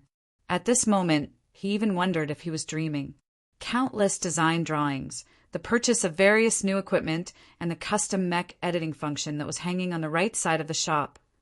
All of these made Tesla's impossible dream possible. Moreover, as long as he had this mobile battle fortress, his safety in the future would not be a problem at all. Thus, this idea, which seemed extremely crazy even to Tesla himself, was officially put into action. However, before developing the battle fortress, he still lacked the most important thing, which was money. The various drawings in the shop were not cheap.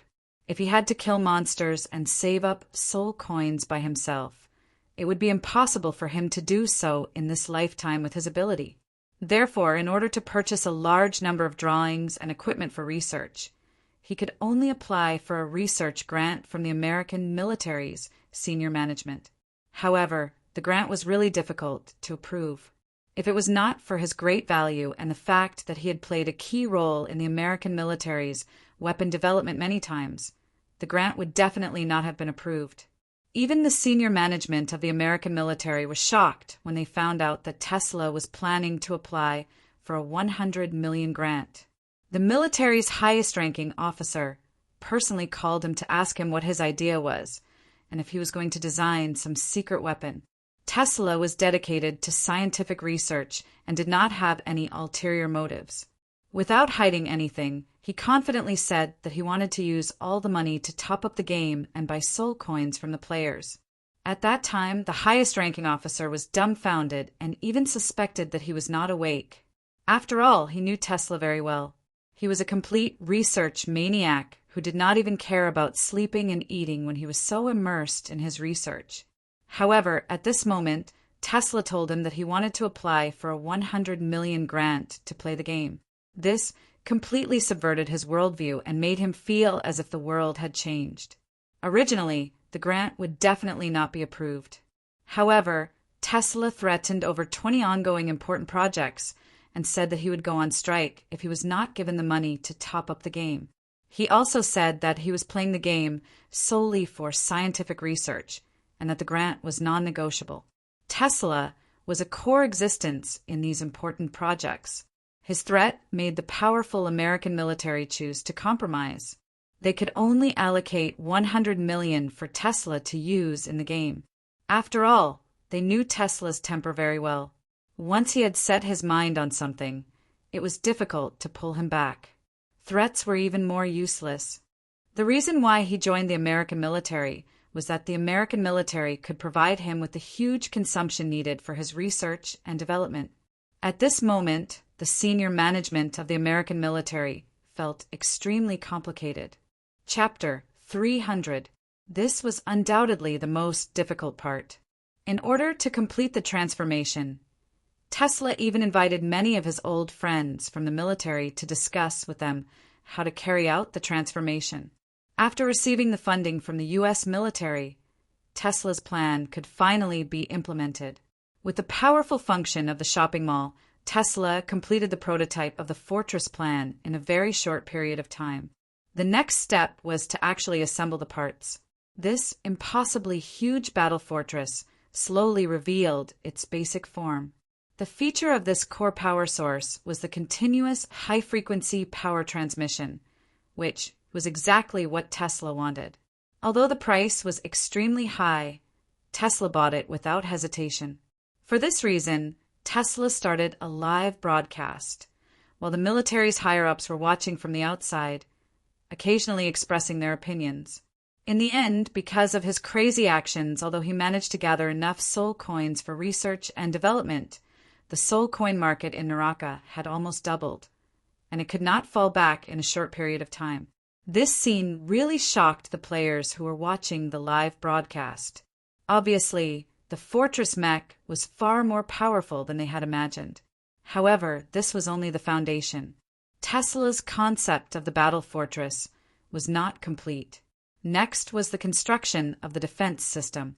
The installation of various defense barriers and defense weapons made the fortress mech look extremely ferocious, emitting a cold, metallic luster.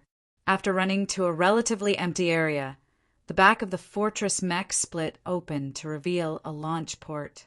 A signal flare was suddenly shot out and exploded in the air. Then, a shocking scene happened. Faced with this dilemma, Tesla could only increase the price of the soul coins in Naraka by a notch. After loading the core, Tesla and his old friends studied how to load the parts while reading the manual and continuously modifying it. Therefore, to completely perfect the fortress, Tesla, the mad scientist, was ready to upgrade and collect spiritual ores with the battle fortress. During the observation, the players also proposed their own ideas in the live broadcast. Although these ideas were difficult to put into practice, Tesla still recorded them for reference. Fortress War Mode. At this moment, the most powerful side of the fortress mech was officially revealed. Then, Tesla waited quietly.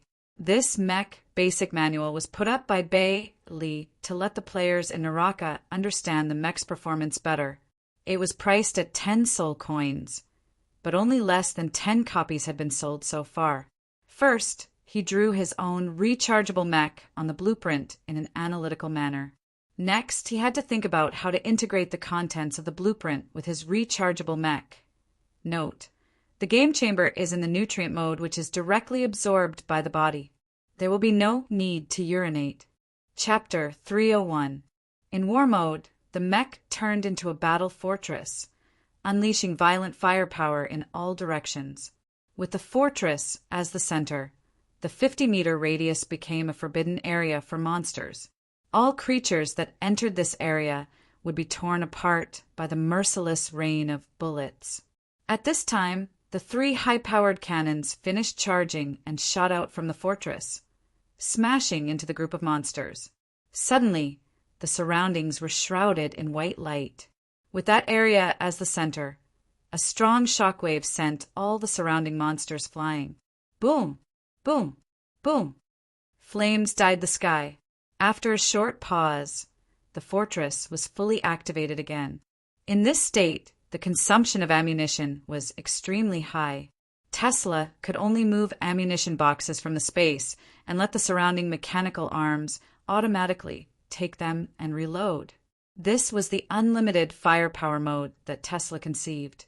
With the space to store ammunition, the automatic reloading of the mechanical arms, and the assistance of the cooling system, the fortress's firepower in battle mode would not stop. Mech load 60%. At this time, the voice prompt in the mech began to report the status of the mech.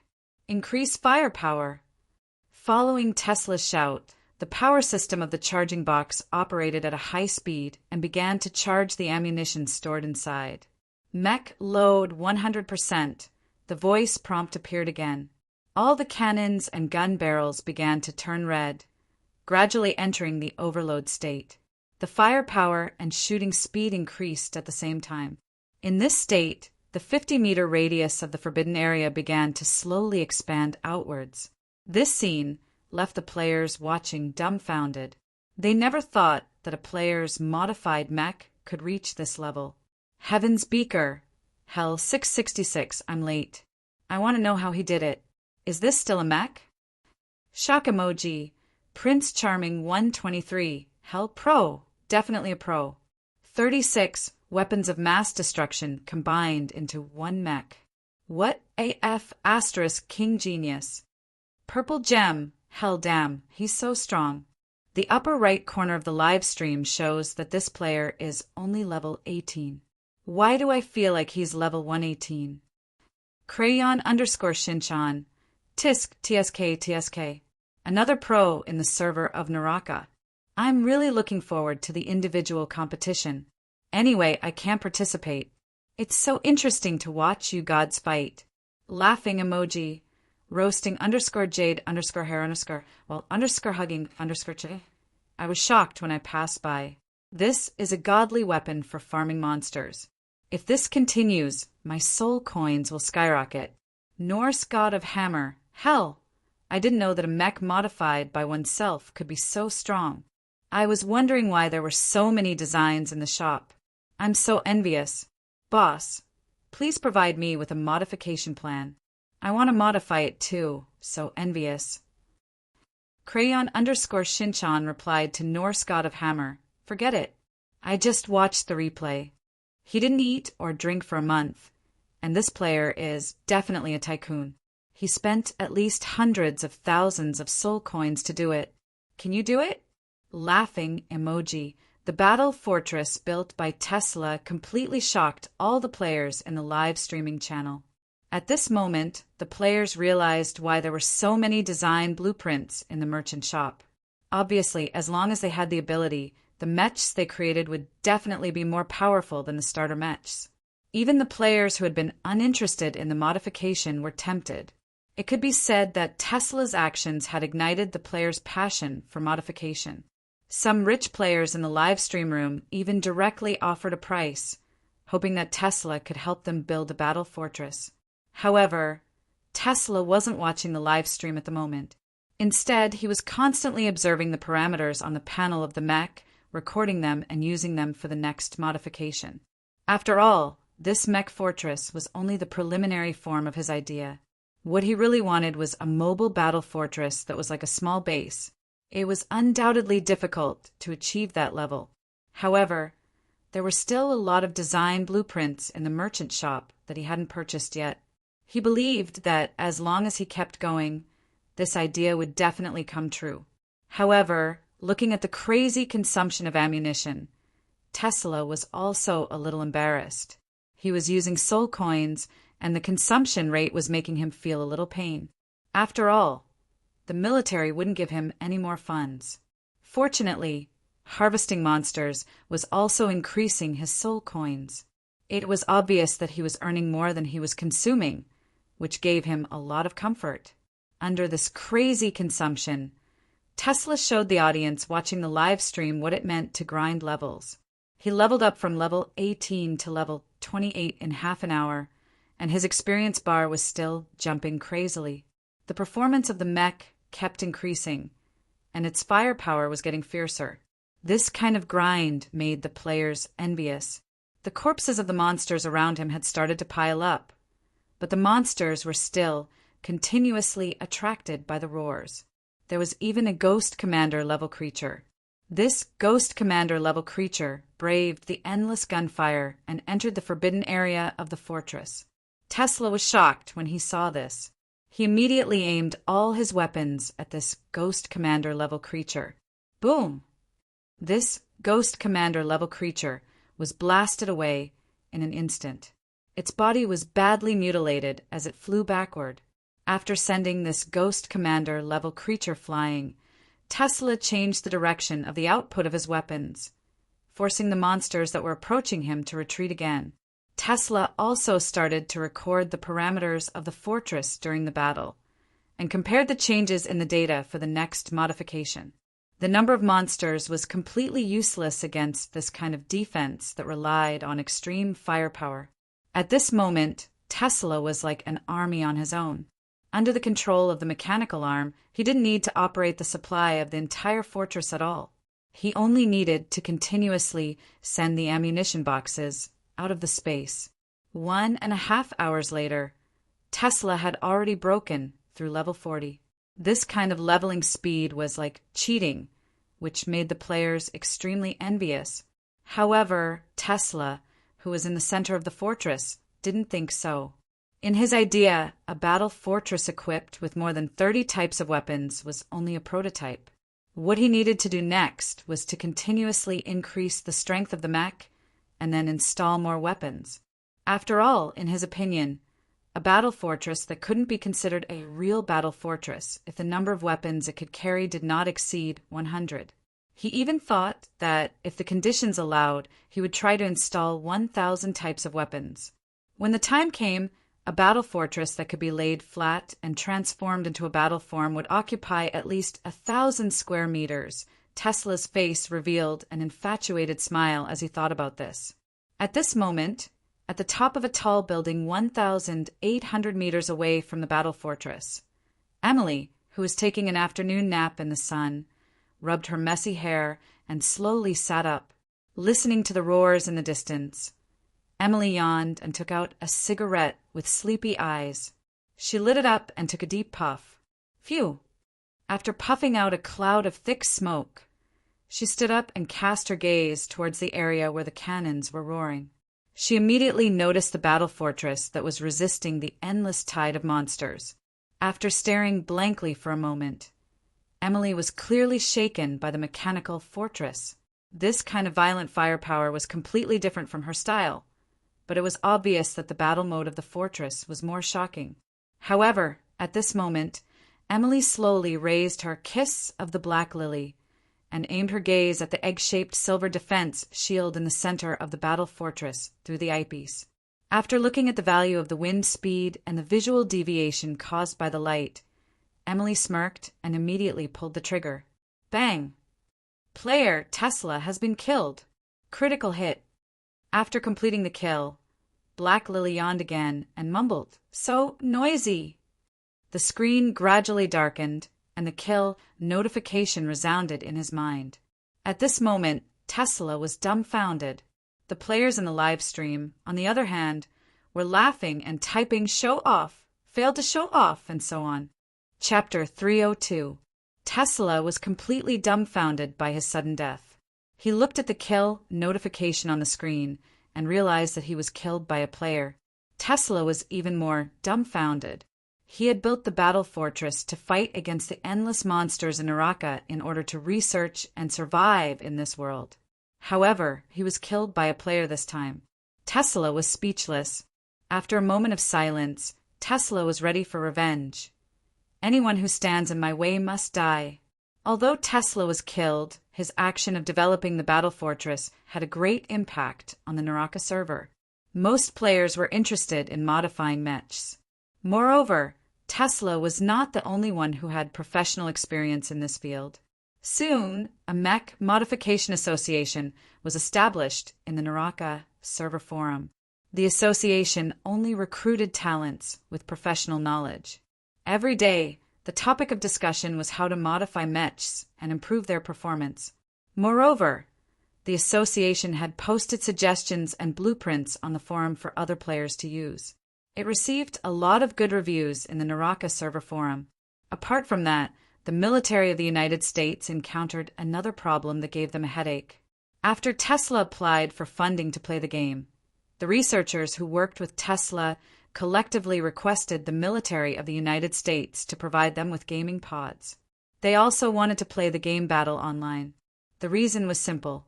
After seeing Tesla's mech modification, these researchers were tempted. They had been working hard for scientific research all their lives. Therefore, these products that were far beyond the reality of technology were full of temptation to them. After seeing Tesla's modification process and knowing that such technology existed in the game, how could they sit still? Therefore, the most powerful research team in the United States military entered battle online and established the military's research group. Compared to the mech association established by ordinary players, the military's research group was much more powerful than the civilian organizations, except for the small number of members. The mech modification plans they provided were directly used by the military to help the soldiers modify their mechs and improve their performance. The Naraka server had officially entered the initial stage of technological development. At the same time, in order to better establish a foothold in Naraka, the United States military took the lead. The soldiers and the players formed an annihilation army and officially launched a counterattack against the forces in the Naraka server. Compared to the passive response of the players in the European server and the Naraka server, the Baki players were always on the path of stirring up trouble. After the war between the Sea King and the Langia Island United Army broke out, the Bakey players did not stay idle. Although they did not organize any large-scale joint operations, small-scale harassment never stopped. In the face of the players' repeated invasions, the forces of Langia Island had no choice but to send reinforcements to the border of the Void Ocean. It could be said that the presence of the players had helped the Sea King to delay a large number of the military forces of the United Army, making it easier for the Sea King Navy to fight. Currently at the border between the Void Ocean and the Kowloon Ocean, a player crouched on the back of a sea monster, his right hand constantly stroking the whimpering sea monster. He wore a smile on his face as he muttered to himself from time to time. This player's name was Witsard, and he had recently completed his class change to a Rune Master. His strength could be said to be insignificant among other players. However, he was a pro in the eyes of the players, and his popularity in the forum and live stream circles was firmly in the top 3. This was because he was recognized by the players as a beast-taming master. He was also nicknamed Pokemon Beast Tamer by the players. He was a player who had a large number of fans since the beginning of his live streaming. It was precisely because of his existence that a large number of players embarked on the path of beast taming. It would not be an exaggeration to say that he was the pioneer of the beast-taming craze in the game. At this moment, he was challenging the beast-taming challenge. According to Witsard, since the forces of the sea could tame sea monsters, naturally the players could do the same. None of the players in the live streaming channel objected to Witsard's bold words, because this man had repeatedly used facts to make the impossible possible. Moreover, he had indeed done it. In order to tame this sea monster, Witsard could be said to have performed a real-life version of the Old Man and the Sea in the live streaming channel. He had drifted in the sea for a few days and nights before finally taming this young sea monster. After a few days and nights of hard work, he had finally succeeded. At this moment, the live streaming channel was filled with cheers and rewards from the players. Watching this scene with their own eyes, many players who had watched the whole process felt a sense of satisfaction in their hearts, as if the person who tamed the sea monster was them. Witsard had also proven himself once again, giving a large number of beast-taming fans a new goal. According to Witsard, the players could also form an army of sea monsters like the forces of the sea. Spectre ships and Spectre warships were not the only ways to fight on the sea. The success of this taming also proved that his point of view was completely feasible. Many players were excited, as if they could see themselves controlling the army of sea monsters and galloping in the sea. Countless rewards instantly flooded the screen. Meanwhile, Witsard's live streaming channel had once again topped the real-time popularity ranking of the forum. The reason why the players liked Witsard was not only that he was really good at taming sea monsters, but more importantly, it was his perseverance. For example, when he was taming zombie wolves in the beginning, in order to achieve his goal, Witsard could be said to have died over and over again. At that time, many players in the live streaming channel mocked and ridiculed him, but he never gave up. He firmly chose to continue, and finally succeeded in taming the first zombie wolf in the game. In the eyes of the players, his success was not an accident, but more of his hard work and perseverance. It was also this spirit of his that infected many players, and they became his loyal fans. Looking at the young sea monster that was no longer struggling, Witsard once again stretched out his hand and stroked its head, continuously comforting it. In half a year, Witsard had tamed many creatures, and he also discovered a common characteristic of these tamed creatures in the game. These creatures were actually spiritual, although they could not understand what he was saying. These creatures could actually feel the thoughts that he was expressing while he was speaking. This was a kind of emotional perception. For example, when one was angry or sad, these creatures could actually rely on their sharp senses to detect the dispersed emotions. Although it was very difficult to rely on this method to communicate, it could be considered as by Zay getting the hang of it. Gradually, he put it into practice, and it had achieved great results. Under Witsard's comfort, the tense body of the young sea monster gradually relaxed, and it let out a grunt sound as its throat vibrated. Its tail was constantly slapping the surface of the water, as if it was enjoying Witzard's touch. Just as Witzard was comforting the young sea monster, a long, hoarse cry was heard from the depths of the sea. A huge sound wave radiated forward, and the surface of the sea suddenly became turbulent. Hearing this long cry, Witzard frowned. Just when he was about to let the young sea monster leave this area, a huge mass of black suddenly appeared on the surface of the sea. This black shadow covered a huge area, and it was at least 1,000 meters away, which shocked Witzard.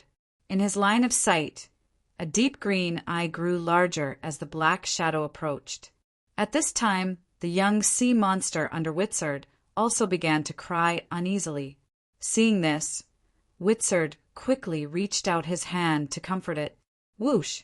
A huge circular curtain of waves rose on the surface of the water, and a huge ferocious head slowly emerged from the water. Seeing this giant beast, Witzard was instantly dumbfounded. Tao Wu, Lord of the Void Ocean. Creature details. The top king of the ocean that has ruled the Void Ocean for tens of thousands of years, and its strength has reached the level of the ocean spirit demigod. Creature origin. Creature status. Peak sloth nature. Seeing the creature in front of him, Witzard was instantly shocked. Run! Run! At this time, Witzard quickly roared at the young sea monster under him. As a player, how could he not know how terrifying Tao Wu was? It was fine if he died, but he did not want to see this young sea monster being swallowed by Tao Wu. At this moment, Witzard recalled a post about Tao Wu on the forum. At that time, many players complained in this post that the spiritual fish that they caught was snatched by Tao Wu. After many encounters with it, Tao Wu's bad habit of snatching its prey was well known among the players. Therefore, when Witzard saw Tao Wu appear, he already knew that something was wrong. Tao Wu must have taken a fancy to the young sea monster that he had just tamed. Thinking of this, Witzard kept urging the young sea monster to run away. He was extremely nervous. Ignoring Witzard's roar, the young sea monster raised its head and let out a long cry at Tao Wu, who was staring at them coldly. Growl, run. Stop growling, you're going to be swallowed. Looking at the young sea monster, Witzard felt a headache coming on. At this time, Tao Wu suddenly looked at the young sea monster with its deep green eyes and let out a long cry. Growl, Tao Wu said. I told you not to run around, but you didn't listen. Now you've been caught, right? Get back home and let me swallow the guy on your back. The young sea monster said, No, he's my master. He told me that from now on, I have to listen to him. So, Dad, what you say doesn't count. Master is the boss, righteous face. Tao Wu was speechless. Having such a stupid son, Tao Wu suddenly felt a little tired. Chapter 303. Crayon_Shinchan. A master is indeed a master. His first move is a gyoka. When are you going to tame Grotto? Laughing emoji. Looking at the approaching Swanee, Baizé swam to the side of the little sea beast, stroked its head, and couldn't help but sigh. Pa, Pokemon Master. 233. It's all your fault for saying that you wanted to increase the difficulty so that the master wouldn't be able to analyze it. Now look what happened. I accidentally tamed Tao Wu's son. Let me cover my face and laugh for a while. Then I'm going to devour him. What are you going to do about it? Bayan turned to look at Baizé. Therefore, when it saw Baizé being bullied, the 5-month-old, immature little sea beast felt as if it was being bullied after being educated by Baizé and started to fight back. What the F***CK, Lao AI glanced at Baizé as if he was an idiot, then continued to ignore him.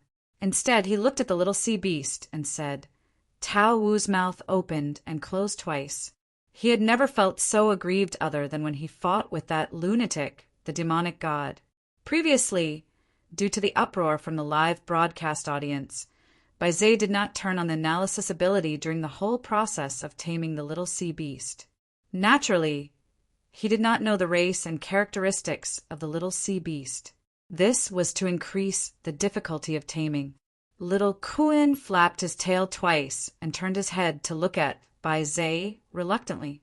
Creature details: the son of Tao Wu, the overlord of the Void Ocean, and Haimeng, the overlord of the Yesha Ocean.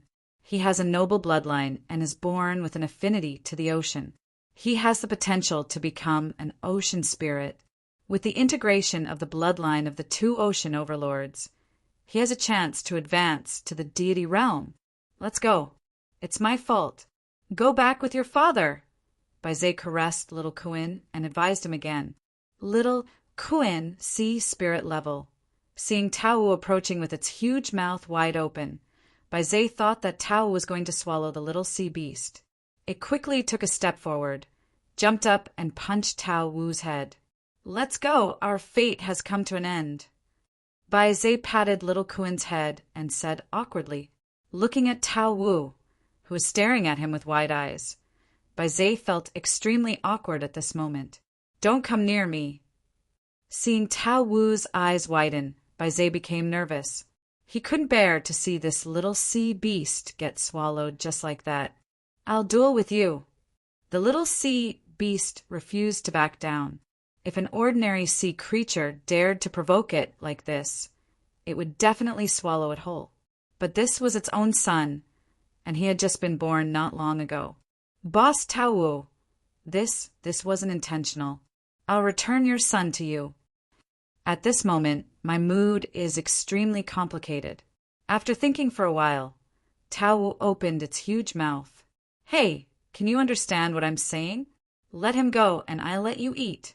At this moment, Bai Zai, who had been spat out, had a depressed look on his face. Monster Hunter. Pfft. After this incident, remember to analyze your beast taming in the future. This taming is a classic example. Take it as a warning, laughing emoji. Was it because the taste was bad? Get back here. Tao Wu glared at little Kuin, who was whining in pain. What the hell do you want? Tao Wu asked again. However, after being spat out, Bai Zai thought that Tao Wu would leave. He did not expect it to approach him again. This made Bai Zai nervous again. Super Summoner. 666. This bow, Tianxiu, the son of a dignified Lao AI, has actually been abducted by a master. Now you know why Lao AI doesn't swallow you. Laughing emoji. Growl. It's a typical case of counting the money after being betrayed. Moreover, where did that smug look come from? Although Tao Wu held back his strength, Bai Zai and the little sea beast were still sent flying dozens of meters away. However, the little sea beast who saw this scene straightened its stomach and leaped from the surface of the water. It swung its tail at Tao Wu's face. Did you hear that? He asked you to come with me.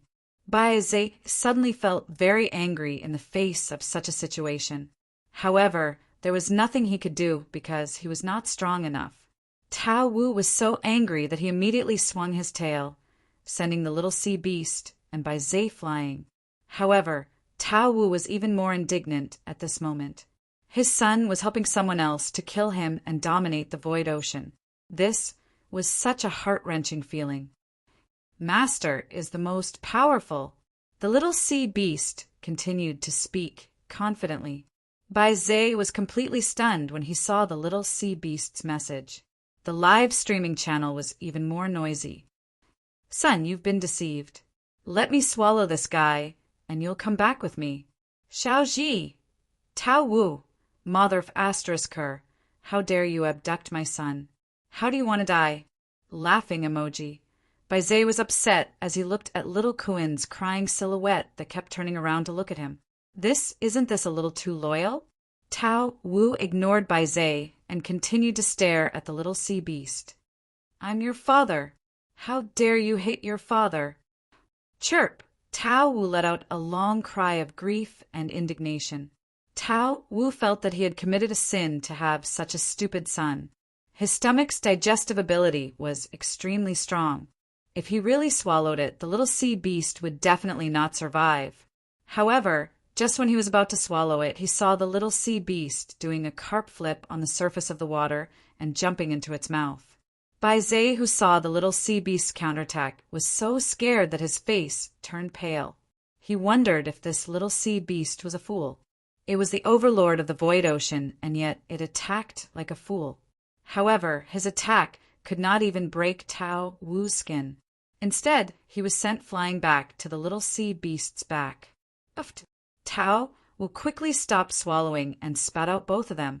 "Master's enemy is my enemy," the little sea beast said confidently. Apparently, the brainwashing of the past few days had worked. "Come with me, I won't eat him any more." "Idiot, what are you doing?" Tao Wu was instantly enraged. Upon hearing that, Tao Wu turned to little Kuan. Tao Wu was completely enraged that his son wanted to fight with him. Tao Wu felt helpless when he heard his foolish son's words. Bai Zhe, who was sent flying again, was traumatized. He had a guess that this bastard Tao Wu wanted to toy with them before swallowing them. Roar! "Then I'll defeat you," the little sea beast continued to clamor. "Creature status, cub 5 months. I'm not leaving. I want to build an army of sea beasts with him. Our goal is to conquer the void ocean." The little sea beast looked very proud. Bai Zhe then activated his analysis ability.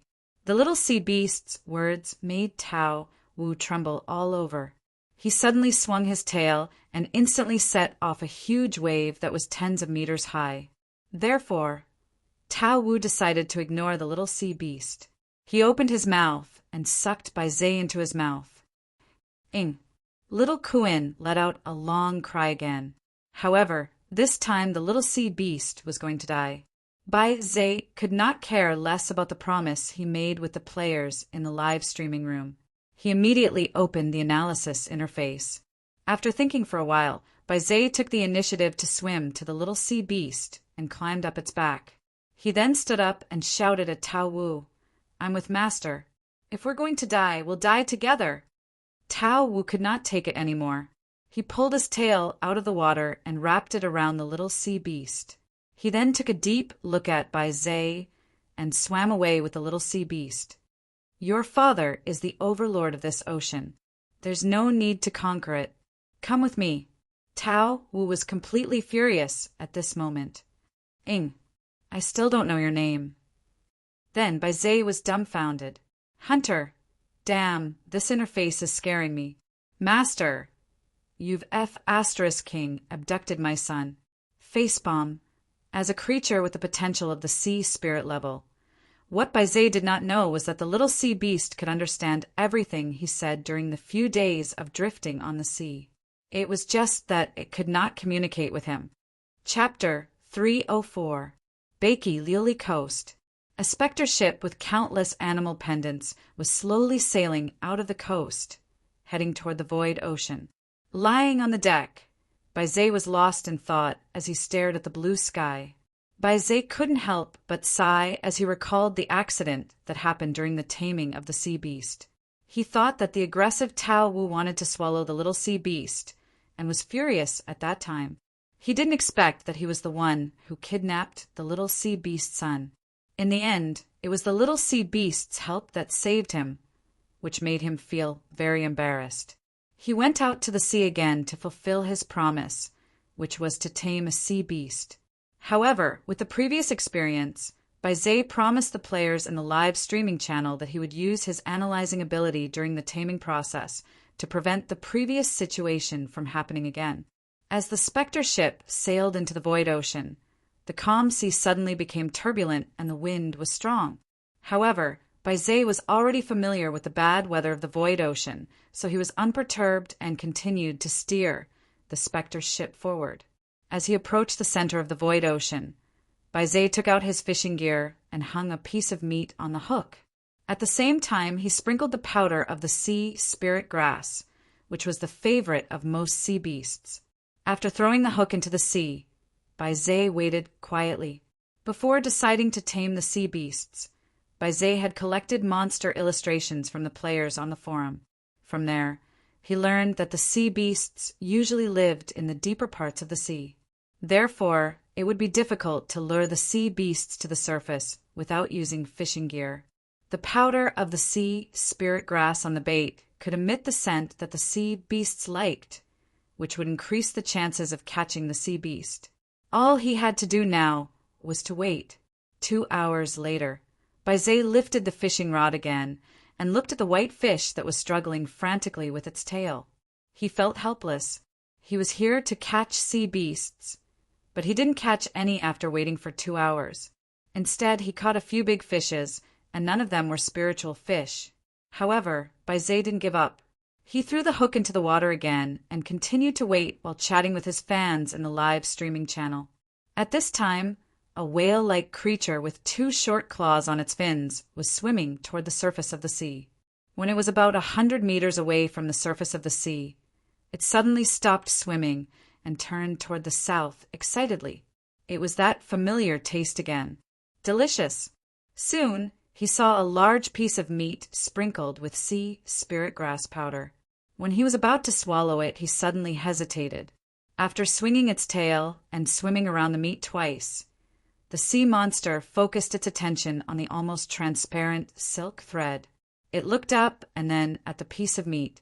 Suddenly, it opened its mouth and swallowed the piece of meat. Ouch! The pain of the fish hook piercing into its upper jaw made the sea monster's eyes turn bloodshot. On the surface of the sea, Baizé's face lit up when it felt the vibration of the fishing rod. It quickly turned the capstan to pull its prey ashore. After turning the capstan, Baizé discovered that this sea beast was definitely not small. He immediately squatted down and prepared for a long battle. These sea beasts were extremely strong, and it was impossible to drag them to the surface of the sea until they ran out of stamina. It was normal for them to be dragged on the surface of the sea for a few days. After fixing the fishing rod to the mast on the deck and making sure that it would not break away, Baizé began to turn the capstan again. But this time Baizé was stunned. He didn't feel any pressure at all. Did the sea beast run away? In order to find out the reason, Baizé sped up the capstan's rotation, but he still didn't feel any pressure. This made Baizé very puzzled, thinking that the sea beast had really run away. Baizé sighed and prepared to bait it again. However, as he pulled, he suddenly realized that something was wrong because a huge black shadow appeared on the surface of the sea. Just when Baizé was surprised, the black shadow suddenly jumped out of the water. A water column was sprayed from the creature's mouth, drenching Baizé. Ing! It was a familiar figure and a familiar cry. Baizé was stunned when he saw little Kuin. Ing! Falling into the water again, little Kuin swam to the side of the specter ship while flapping his tail. He raised his head and opened his mouth, revealing the fish hook embedded in his upper jaw. Baizé was speechless when he saw little Kuin's excited look. As a creature with the potential of a divine beast, where did he get the courage to be fooled by the same mistake twice and look so proud of himself? Baizé took a few steps forward and put both of his hands into little Kuin's mouth. He pulled out the fish hook while little Kuin was groaning in pain. Then he reached out and stroked little Kuin, who was leaning his head on the edge of the ship. "I'm sorry, little Kuin." Little Kuin chirped excitedly when he heard Baizé's words. He then slapped the water surface with his tail, causing waves.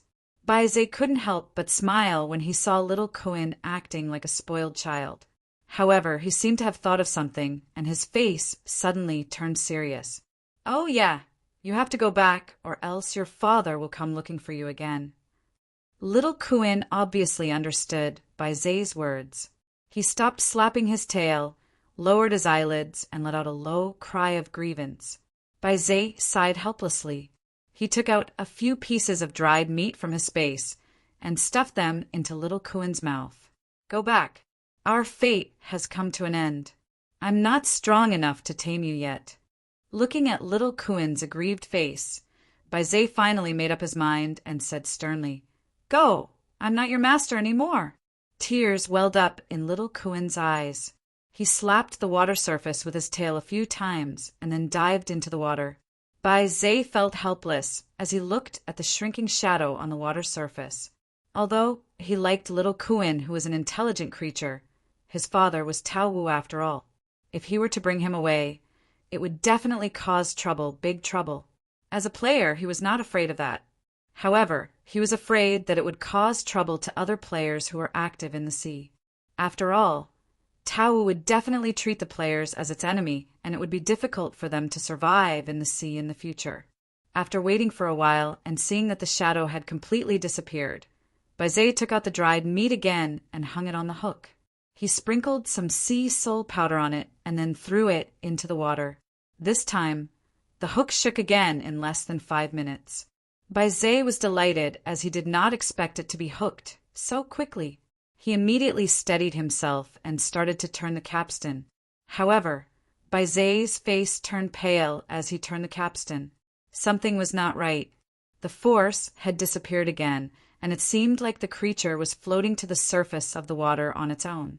Sure enough, after the shadow leaped out of the water, a familiar cry was heard. Looking at little Kuin, who was excitedly flapping his tail and leaning on the edge of the boat, Baizé did not even have the energy to complain. Why was it so difficult to catch a sea beast? The players in the live streaming channel were also in an uproar when they saw the scene. In the live streaming channel, Monster Hunter, fate has brought us together. Congratulations to Master for continuously catching the son of Tao Wu. Your luck is unbeatable. Laughing emoji, Super Summoner. Ha ha ha. Are you surprised? Are you surprised? It's me again. Laughing emoji, Pokemon Master. This is fate. Master, why don't you accept it? It's so sincere and you still won't accept it. Are you a man? Scumbag identification complete. Laughing emoji, Chongmei's fan. This little sea beast is really intelligent. Master, please tame it. I want to see you ride the sea with it. Heart emoji, Hunter. Little Kuin, you want to catch a sea beast? No way. You're my man. Don't even think about getting involved with those coquettish bitches. You can only catch me, understand? Tong Gua's face slapping warning. JPG Crayon Shinchan. Tao Wu, I'm on my way here. I'll arrive at the battlefield in 3 minutes. Then, I'll live stream myself beating up my silly son. Everyone, remember to reward me. Laughing emoji. Baizé could not help but roll his eyes when he saw the player's bullet screen in the live streaming channel. Ah. Little Kuin opened his mouth excitedly and signaled Baizé to quickly pull the hook. Seeing this, the veins on Baizé's forehead twitched. Are you King addicted? Chapter 305. However, Tao Wu's words left Baizé dumbfounded. He could not understand why Tao Wu, who was furious just a moment ago, suddenly changed his attitude. Was he going to entrust little Kuin to him? Little Kuin's affinity towards you has reached loyalty. The hidden function has been activated. Do you want to tame him and turn him into your pet? Ow. Then you can swallow me too. Little Kuin's little claws clawed the edge of the boat stubbornly. Little Kuin nodded his head in confusion. Although he did not understand, he knew that his father seemed to have agreed for him to follow Baizé. Follow me back. Tao Wu glared at him again. Little Kuin looked confused, as if he was trying to understand the meaning of Tao Wu's words. After a while, little Kuin raised his finger and pointed at Baizé.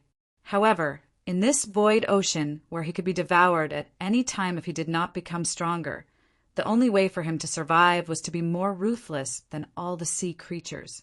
Only by making them afraid could he survive. Looking at Tao Wu's fierce eyes, Baizé suddenly wanted to explain, but he did not know what to say. Annoyed, Tao Wu stopped talking nonsense. He swung his tail and wrapped it around little Kuin, intending to bring him away. Many blurry figures appeared again. I don't want to. However, Tao Wu was stunned when he heard little Kuin's words. He suddenly remembered why he let little Kuin repeat his path of killing. Back then, he did not have a choice. If he did not grow, he would die. However, he could now give little Kuin a choice. Although the past made Tao Wu feel emotional, he did not regret taking this path because he did not have a choice. Moreover, this was Baizé's first time being tamed with a game notification.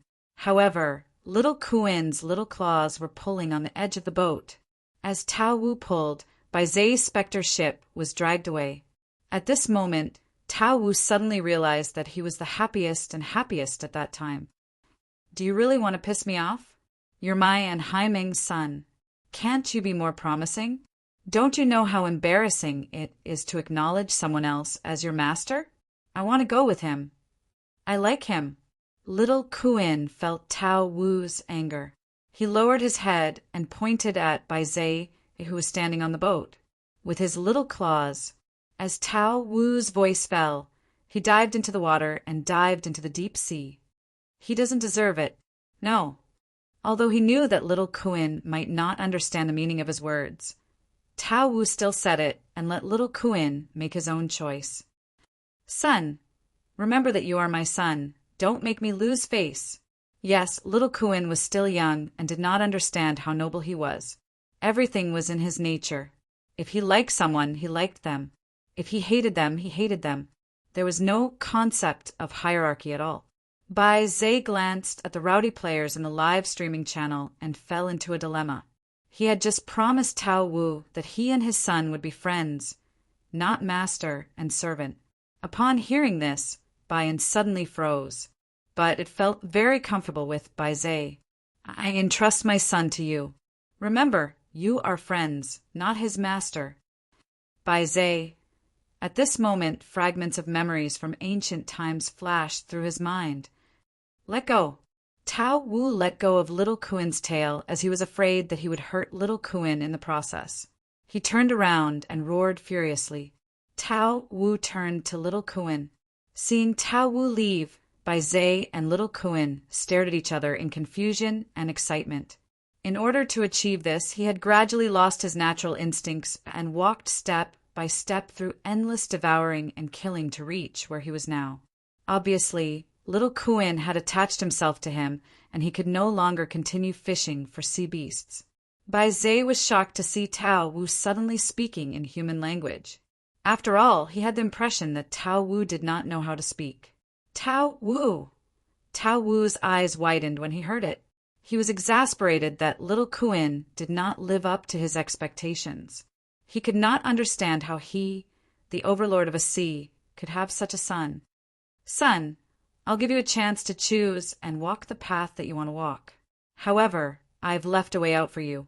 When you regret it, you'll walk the path that I used to walk, and I won't give you another chance to choose. From Tao Wu's point of view, little Kuin should grow up like him. He should look for a new sea when he was an adult and start from scratch in that unfamiliar sea. He would devour and evolve step by step until he finally defeated the old overlord of that sea and became the new overlord of the sea. That was the path that his son should take. Moreover, little Kuin had never been bullied since he was born. Under Bai Zai's taming, he was already loyal to Bai Zai and wanted to follow Bai Zai from the bottom of his heart. Bai Zai, who did not know what to do, rubbed little Kuin's head. Just when he was about to warn little Kuin to leave again, a huge black shadow quickly emerged from the bottom of the water. Then, a huge, ferocious head broke out of the water. However, little Kuin was different. Tao Wu was furious. Although he knew that little Kuin was immature, he still felt that little Kuin was a disgrace to him. He did not look like a creature with overlord potential at all. Bai Zai was completely speechless when he pulled the hook out of little Kuin's mouth again. Looking at little Kuin, Tao Wu could not help but sigh. He shook his head and slowly dived into the water. Son, you're running around while I'm asleep again. Those friends who were not strong, but could bring him happiness, were no longer around. He chose to abandon them because he wanted to become stronger, and he didn't want to live in fear anymore. At that moment, the game notification suddenly rang in Bai Zai's mind. Looking at his stupid son, Tao Wu suddenly felt exhausted. He decided that he would send little Kuin to his mother, Hai Meng, when the time came as he could not take care of him anymore. I'll swallow him if you don't leave. Tao Wu threatened little Kuin fiercely as he looked at little Kuin, who was rolling around in the water. Tao Wu's expression gradually became complicated. At that moment, he thought of his past self. Wasn't he the same back then? I want to go with Master. Little Kuin turned around and replied as he flapped his tail twice. Little Kuin, who had just been born, was not mature enough to understand many things. Therefore, he lacked the basic ability to make judgments. To be honest, after knowing little Kuin's identity, Baizé did not have the intention to subdue him. After all, his father was too strong, and he was afraid of attracting trouble. Keeping his simple nature and living according to his preferences, or abandoning his nature to grow up in killing and devouring. In fact, little Kuin had a choice because he was Baizé's son and he was the overlord of the void ocean. He had the strength to do so. Do you understand? Tao Wu opened his mouth and roared at Baizé. Suddenly, huge waves were set off and the wind was howling. Baizé quickly nodded. Looking at little Kuin's aggrieved expression, Tao Wu's heart was stirred. Son, are you sure?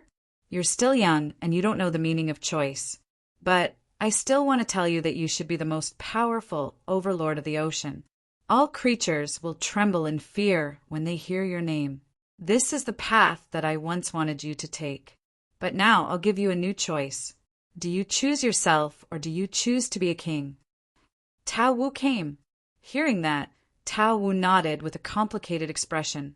Then he suddenly turned to look at Baizé and said with a ferocious expression, I just like you, little Kuin continued to say. Chapter 306. After struggling for a while, Baizé chose to give up. Are you sure you want to give up turning little Kuin into a pet egg? The game notification appeared again. Yes. Baizé smiled when the game notification faded away. He walked to the edge of the boat and rubbed the pitiful little Kuin. We'll be friends from now on. Come back to Liuli with me. I'll introduce you to some new friends. Little Kuin nodded immediately. Just when Baizé was about to bring little Kuin back to Beiki, the game notification popped up in his head again. Creature little Kuin's affection towards you has reached loyalty, triggering a hidden function. Would you like to sign an equality contract with him? Little Kuin will become your exclusive NPC after the contract is signed successfully. Baizé was stunned when he saw the second game notification. He thought he had lost an opportunity and sighed in his heart. It would be great if there was an equality contract, but he did not expect it to appear immediately. At this moment, Lu Wu, who was behind the scenes, was speechless. He thought Baizé would choose to turn little Kuin into a pet, but he did not expect him to give up. Lu Wu knew how tempting it was. After all, little Kuin's lowest potential was at the level of Tao Wu, and he could even reach the god level. That was why Lu Wu issued this mission to Baizé. After all, if Baizé agreed, little Kuin would be digitized and left a soul imprint in the artifact. It was equivalent to indirectly becoming Lu Wu's power. However, Baizé's choice surprised Lu Wu. Although it was just a game to him, it could still create great value. A divine beast with unlimited potential could definitely be sold at a sky-high price, but Baizé chose to give up. Lu Wu could not help but admire him. However, Lu Wu did not want to miss out on little Kuin, who had unlimited potential, so he gave him a relatively acceptable equality contract. In fact, it was still digitizing little Kuin. The difference was just reducing Baizé's control over little Kuin. Looking at Baizé, who was still hesitating, Lu Wu continued to wait quietly. In fact, from Lu Wu's point of view, Baizé's choice to subdue little Kuin was also beneficial. After all, Baizé was not strong and little Kuin was only a sea spirit level creature at this stage. If little Kuin was killed by a strong enemy without being digitized, it would be a real death and he would not be able to be resurrected like Baizé. However, as long as he was digitized, Bailey would be able to resurrect him no matter how dead he was. Since they had chosen to travel together in the future, digitization was a beneficial choice for both of them. After pondering for a while, Baizé seemed to have made a decision. Then he pressed the confirm button. Instantly, a server announcement appeared. Server announcement: congratulations to player Baizé for successfully signing an equality contract with the son of Tao Wu, Little Kuin. Little Kuin has officially become Baizé's NPC. The appearance of this announcement caused the popularity of Baizé's live broadcast room to soar. A large number of people who heard the news rushed over, wanting to know how Baizé did it and what Bayan's son looked like. In the live stream, go. Pikachu! Congratulations, Master. Scattering flowers, tying the knot. When are you going to have monkeys? I'm looking forward to it, laughing emoji. Hugging Jade Rabbit and roasting Chong. Hey, it's been a long time since I've been to Master's live stream. I didn't expect Master to become more and more powerful. You even tamed Tao Wu's son. Scattering flowers, good luck. Trainer Xiaoji. I immediately came here when I saw the server announcement. Master is mighty. No wonder you're my favorite streamer. When are you going to tame Tao Wu as well? Laughing emoji, Monster Hunter. I've watched the whole process. Don't worry about Tao Wu taking revenge on everyone. This time, Tao Wu really entrusted his son to Master. Although I don't understand why Tao Wu would suddenly give his son away. Maybe he can't stand this silly son anymore. Laughing emoji. Crayon Shin-chan replied to Monster Hunter. Maybe it's the evil deal between Master and Tao Wu. Laughing emoji. Crayon Shin-chan. Congratulations late. I won't bother with Master's perseverance. Laughing emoji. A large wolf dog replied to Crayon Shin-chan. I didn't know that someone like you would have a streamer that you like. Chana's overhead view. Crayon Shin-chan replied to a large wolf dog. I laughed and touched your head. Why do you like to let me touch you so much? I'm helpless. Laughing emoji, Hunter. Master. Quickly show us little Kuin's specific attributes. Hungry emoji. At this time, Baizé did not pay attention to the live stream because little Kuin, who was by his side, had suddenly disappeared. In the artifact space, little Kuin was floating in midair. Bailey, who was wearing a white coat and glasses, had long been prepared for this. She immediately activated the digitization process. Since little Kuin had just been born and his strength was low, the digitization process ended in less than 3 minutes. Bailey then erased little Kuin's memory in the artifact and sent him back to Baizé. Baizé also received a game notification. Binding successful. Little Kuin is officially your bound NPC. Looking at little Kuin, who seemed to be a little confused, Baizé subconsciously used his analysis ability. Little Kuin Sea Spirit level. Specific information: the son of Tao Wu, the overlord of the Void Ocean, and Hai Meng, the overlord of the Yesha Ocean. He has a noble bloodline and is born with an affinity to the ocean. He has the potential to become a sea spirit. With the integration of the 2 ocean overlords' bloodlines, he has a chance to advance to the deity level. Status: Juvenile bound to, Baizé player, unlocked information, talent, skills, attributes, talent. Kuin Swallow, gold level talent with potential for growth. Talent information, an innate bloodline ability. He can grow by devouring all flesh and blood species. The stronger the creature, the greater the gain after devouring. Talent, ocean affinity hegemony level. Talent information, an innate bloodline ability. He has been recognized by the ocean since birth. All attributes will increase by 30% in the ocean. Hegemony level skill. All the ferocious beasts that have the potential to compete for the position of the ocean overlord are qualified to obtain this ability. This ability will advance after obtaining the position of the ocean overlord.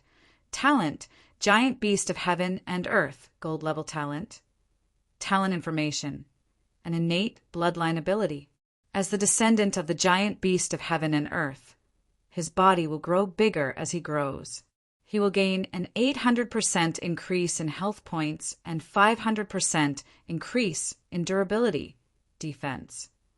Talent, body of divine beast, talent information, an innate bloodline ability. As the descendant of the ancient divine beast, the divine beast's bloodline in your body will accelerate the recovery of your body. You will recover 1% health points per second fixed. Talent, Tao Wu and Hai Meng's blessing. Talent information. Little Kuin was blessed by the 2 ocean overlords the moment he was born. Tao Wu and Hai Meng will sense little Kuin's Location, the moment his life is in danger. Skills. None, he did not learn any skills other than the innate ability when he was born, attributes. The players in the live streaming channel were shocked when they saw the series of attributes. Although little Coin did not have any skills, each of the 5 innate abilities was unbelievably powerful. It could even be said that they surpassed the abilities of most players. It was impossible to say that they were not envious. However, the players were not only ridiculing this Emperor-type streamer, they also sent their blessings. Although there was no inheritance, Baize's rise this time was not inferior to obtaining an inheritance. Seeing that little Kuin was still looking at him in confusion, Baize poked his head with his finger. "Little fella, please take care of me in the future." Although little Kuin did not really understand what Baize meant, he could feel the joy in Baize's emotions. He immediately squinted his eyes and smiled. He raised his head and let out a cheerful cry. Chirp. Chapter 307. After Baize successfully tamed little Kuin, beast taming became a hot topic once again. The beast taming craze during the early days of Battle Online's server's launch did not last long.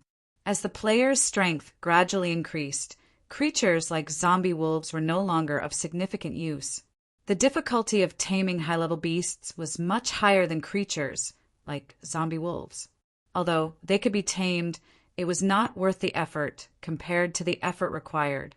Under such circumstances, there were very few ordinary players who tamed beasts other than Baize, who was recognized as a beast taming master. However, little Kuin's attribute panel had stimulated many players this time. At this time, Lu Wu launched the game update and released a new game function while the beast taming was still a hot topic. Server announcement. The intimacy system is officially open in this game update. Update details. After this update, the intimacy system will be added. This system will be applicable to all creatures in the game except the players. There are 3 main paths: pet, lovers, and brothers. Pet. Hostility, indifference, strangeness, peace, affection, loyal to lovers. Hostility, indifference, strangeness, peace, affection, affection brothers. Hostility, indifference, strangeness, chance meeting, casual acquaintance. Affection. There will be hidden paths in the intimacy system in this update. Players are requested to explore them on their own. At the same time, special modes and mysterious rewards will be unlocked when each path reaches its limit. When the intimacy level of the pet reached loyal, the taming mode or equality contract could be activated. Couples can be unlocked when their intimacy level reaches affection. Unlocked, exact opening time unknown. Brothers can be unlocked when their intimacy level reaches affection. Unlocked, exact opening time unknown. Official notification. This time the intimacy system can be used in a wide range. Players are requested to explore other functions on their own. The intimacy system between players will not be unlocked for the time being. Stay tuned and enjoy the game. Seeing the updated content, the players immediately started a heated discussion in the forum. Watermelon_Taro. The intimacy system doesn't apply to players. It only applies to the natives in the game. Wiping nosebleed emoji. Looks like it's time to build a good impression with the ladies from the Wood Spirit clan. Crayon_Shinchan replied to Watermelon_Taro. Can't you see that the marriage system is not unlocked yet? Based on my experience in the forums and my understanding of the officials, the marriage system is probably still a long way off. Shueli_the_strongest. I'm sighing. Initially, I wanted to make a good impression with my boyfriend and get married in the game. Maybe I could even get some extra rewards in the game. I didn't expect that the game would be closed to players. Do I have to make a good impression with the guys from the Wood Spirit clan? Slightly embarrassed, Crayon_Shinchan replied to Shueli_strongest. Reward? It's good enough that they didn't give you a title. I'm guessing that the evildoer group is a group of single dogs, laughing emoji. Roasting Chong. You while hugging the jade rabbit. That's pretty good. This can be considered as an indirect activation of the pet system. However, it needs to be done step by step and take the path of emotional development. However, this is what a pet is. Those that were caught and tamed by force and then made to participate in battles were not pets. At most, they were slaves. They had no emotions to speak of. The word pet was the key. Without emotions, what kind of pet was it? Humanized design, awesome. Invincible_loneliness. I went online and took a look. I realized that there's a special column in my intimacy list. I clicked on it and saw that the demonic god and I are in a master-disciple relationship. Tonggua's arms akimbo. Lu Wu smiled faintly when he saw the players' comments. This update was not considered a major update. It could only be considered as an optimization of the game. However, the players were very excited because the appearance of the intimacy level had once again enriched the gameplay. Soon, a professional player started to create an intimacy summary post in the forum. He started to collect the problems that the players encountered during the process of upgrading their intimacy levels and the difficulty of upgrading their intimacy levels with the NPCs. He planned to compile an illustrated handbook for the players to use. The professional players' actions received feedback from many players. A large number of players shared their intimacy lists in the post. At the same time, they shared the problems that they encountered during the process of upgrading their intimacy levels. The player spent 5 days sorting out the players' intimacy lists and comments. Finally, he wrote an analysis post to help the players understand the NPCs better. This post also attracted Lu Wu's attention. He did not know whether to laugh or cry when he saw the post creator's comments on the NPCs. Tonghua, free and easy personality, loves money and alcohol. He doesn't like people who are fake. If you want to make an impression, you either have to spend money or have a similar personality. But you have to be able to drink. Difficulty, 5 stars, the Rock Ghost, less data. However, the Rock Ghost has a good attitude towards the players after officially becoming a member of Beiki. At least, his personality is better than Tonggua's. He's a mature and steady type. Be careful if you want to make an impression and trigger the final reward.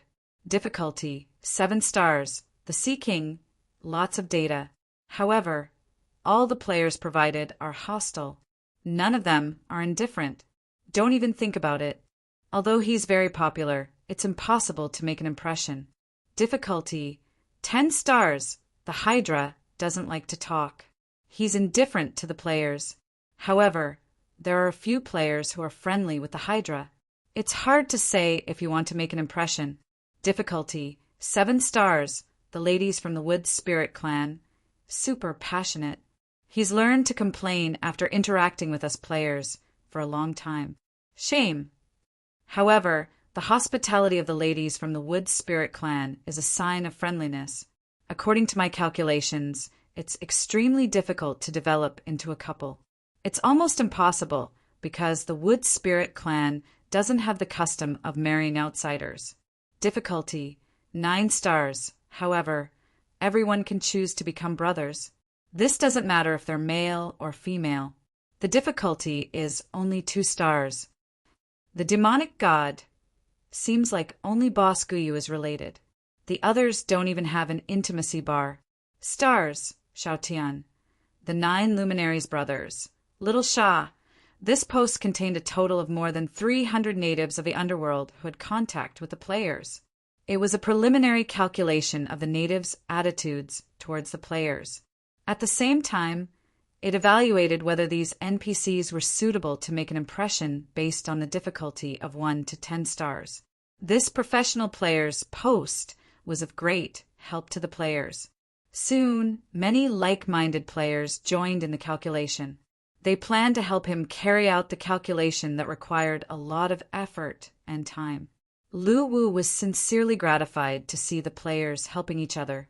He had also seen several players asking the original poster who volunteered to do the calculation, illustration, manga, and map the same question below the post.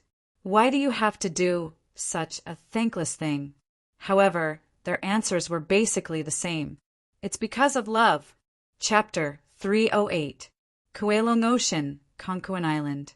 The Sea King's figure hovered in midair while he was surrounded by members of the United Army. They were all staring at the Sea King in the center, and the atmosphere was solemn. "Tian Kuan, how dare you betray me?" the Sea King said gloomily as he glanced at Tian Kuan, who was among the crowd. "I had no choice. I'm afraid that Tian Kuan Nation's 10,000 years of foundation will be destroyed if I continue to follow you. You started the war, so let it end with your death." The Sea King's aura of death surged when he heard Tian Kuan. The reason why he came to Conquan Island with Tian Kuan was that Tian Kuan told him about the ancient Nether Sea Nation's ruins, an ancient nation before the 8 nations split, on this island. The Sea King was naturally very concerned about this, and asked Tian Kuan why he didn't explore the ancient ruins himself. However, Tian Kuan said that he wasn't strong enough and couldn't even enter the ruins without reaching the Ghost Emperor realm. The Sea King was tempted. After all, obtaining the ancient nation's artifact from the ruins would definitely play a key role in the war. However, he didn't come here directly. Instead, he asked the other lords and his trusted aides from their subordinate forces. According to them, there were indeed ruins of the Nether Sea Nation on Conquan Island, but it was extremely difficult to enter. Not only did one need to be above the Ghost Emperor realm, but one also needed to possess the bloodline of the Nether Sea Nation's descendants as the key to open the ruins. After understanding everything, the Sea King finally decided to take action. He ordered his subordinates to continue commanding the battle between the Sea King Navy and the Langia Island Coalition Army, and asked Tian Kuan to lead the way to open the ruins himself. After all, he was a descendant of the Mute Nation, which fulfilled the requirements of being a descendant of the Nether Sea Nation. Moreover, his strength had also reached the Ghost Emperor realm, so he was fully qualified to open the ruins. However, what the Sea King did not expect was that all of this was a trap. When he entered the Conquan Island, the demon captive formation that had been set up long ago rose up, and the leaders of various forces in the Kowloon Ocean were waiting there. It was obviously a premeditated encirclement. The Sea King already knew about Tian Kuan's betrayal. "Sea King, you shouldn't have come to the Kowloon Ocean. Today's ending was destined the day you established your nation." The Langia Island Lord laughed as he looked at the Sea King who had fallen into the trap. The Sea King did not speak. His body was surrounded by the aura of death, and the death's light will appeared on his forehead. It circled around his body and gradually expanded. This battle was unavoidable. Although he was confident in his own strength, the enemy was clearly prepared. It would be difficult to break out of the encirclement in this battle, but he was unperturbed. The moment he became the Death Lord, he had already experienced death once, so he was fearless this time. "Sea King, I'll give you a chance. Destroy your cultivation and get back to the Void Ocean, and we'll let you go." The Lord of Langia Island spoke again. In fact, he was also afraid of the Sea King's strength. After all, the Sea King was a Ghost Emperor realm expert. If they were to fight, although they could win, they would definitely lose a lot of strength. So, Langia gave the Sea King a choice. Upon hearing this, the Sea King could not help but sneer. "I've long heard that the Lord of Langia Island is a sly old fox. Indeed, it's true. No wonder you're a guy who got to the position by playing tricks. You're really shameless, good for nothing." The Lord of Langia Island's expression changed abruptly. He had always tried to downplay his past, and as his strength increased, no one would mention the past anymore. However, the Sea King had mercilessly dug up his dark past, not giving him any face at all. "Does the process matter? As long as I can succeed, it's worth it."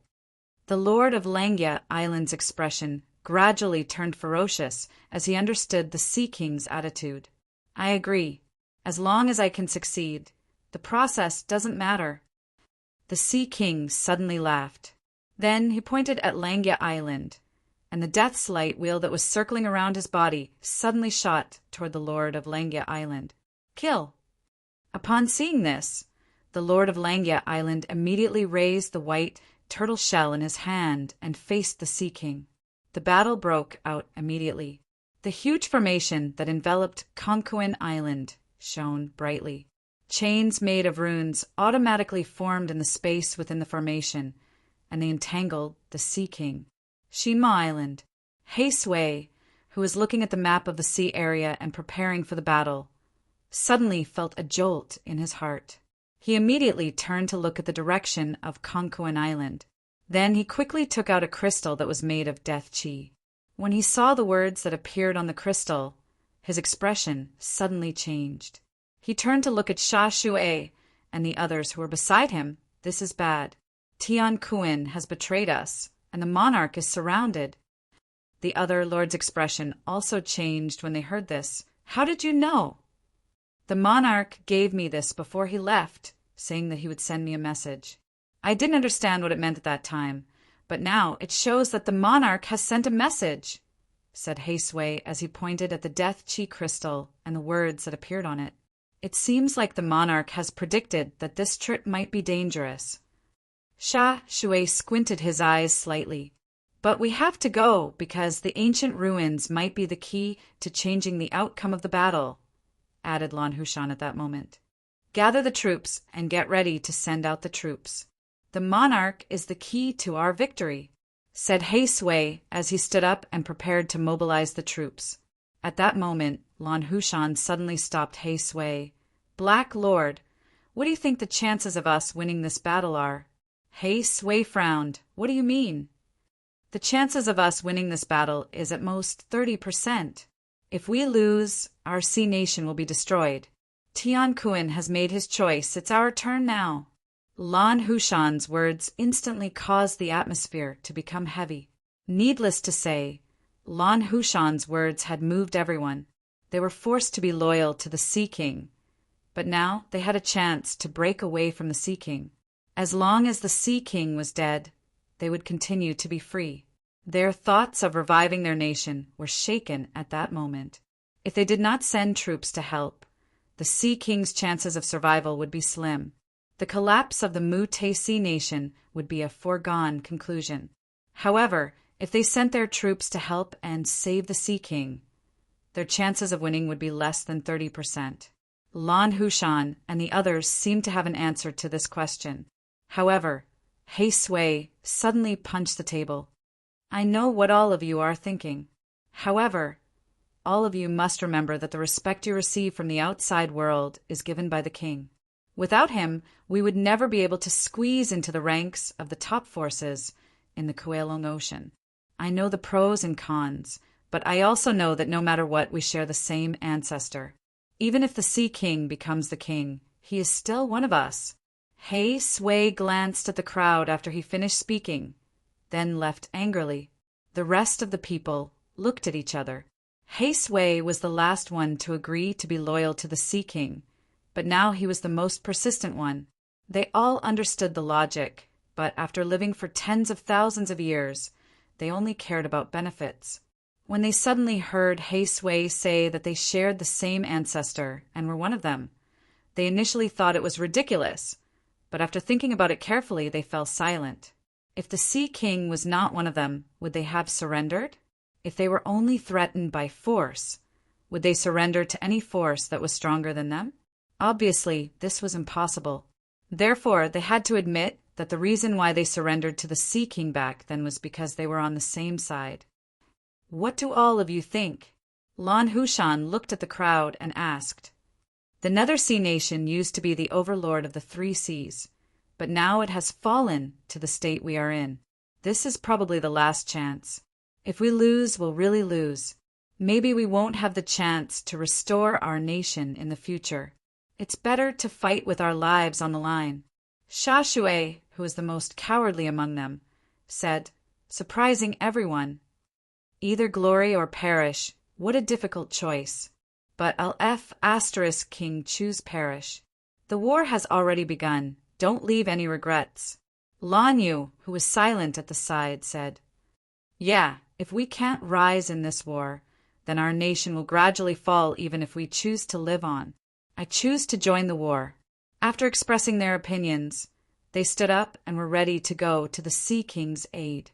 At this moment, a general suddenly rushed in from outside and knelt on one knee after entering the inner hall.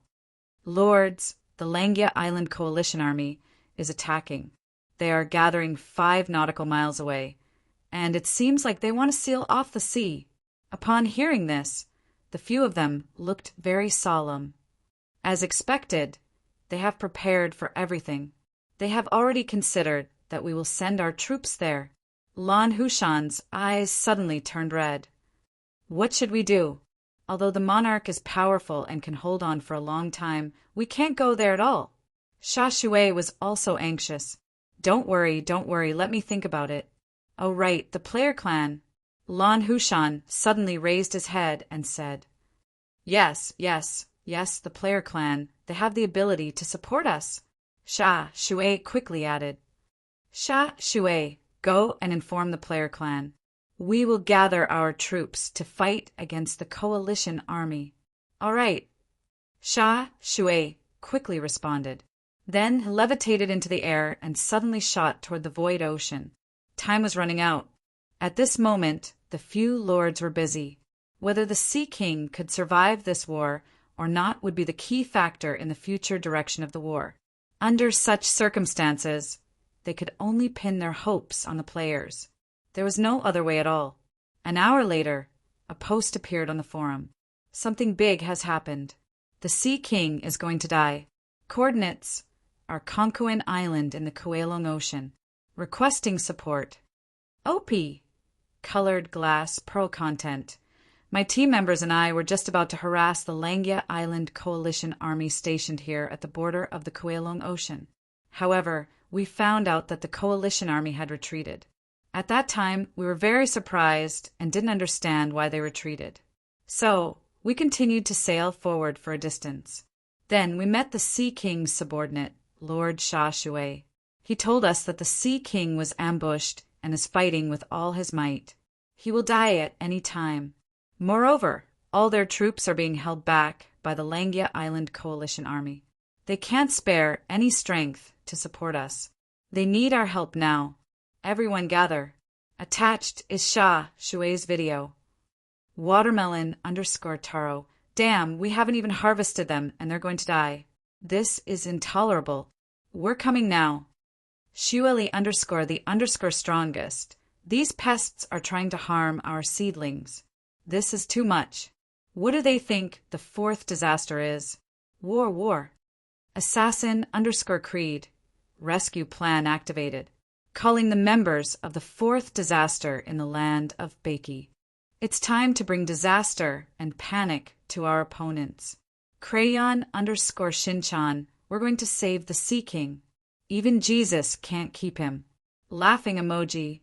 Roasting_Jade_hair_hugging. Hang in there, Sea King boss. The disaster army will join the battlefield soon. Calling all players to join the war. The forum was in an uproar. Basically, all the players received the news that the Sea King was going to die soon. The players did not hate the Sea King at all. After all, to them it was just a game. As the most popular villain, the Sea King had many fans among the players. Therefore, the players could not sit still when they knew that the Sea King was ambushed and was about to die. At this moment, the Calamity Army gathered again. Chapter 309. After the operation to rescue the Sea King was officially launched, the players did not gather at the Liuli coast due to the lack of time.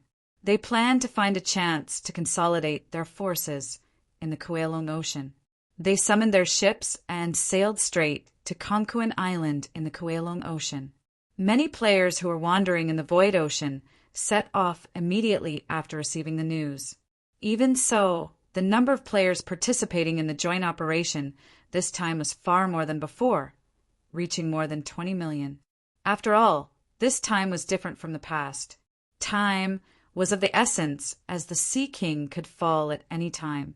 Even many lifestyle players joined in.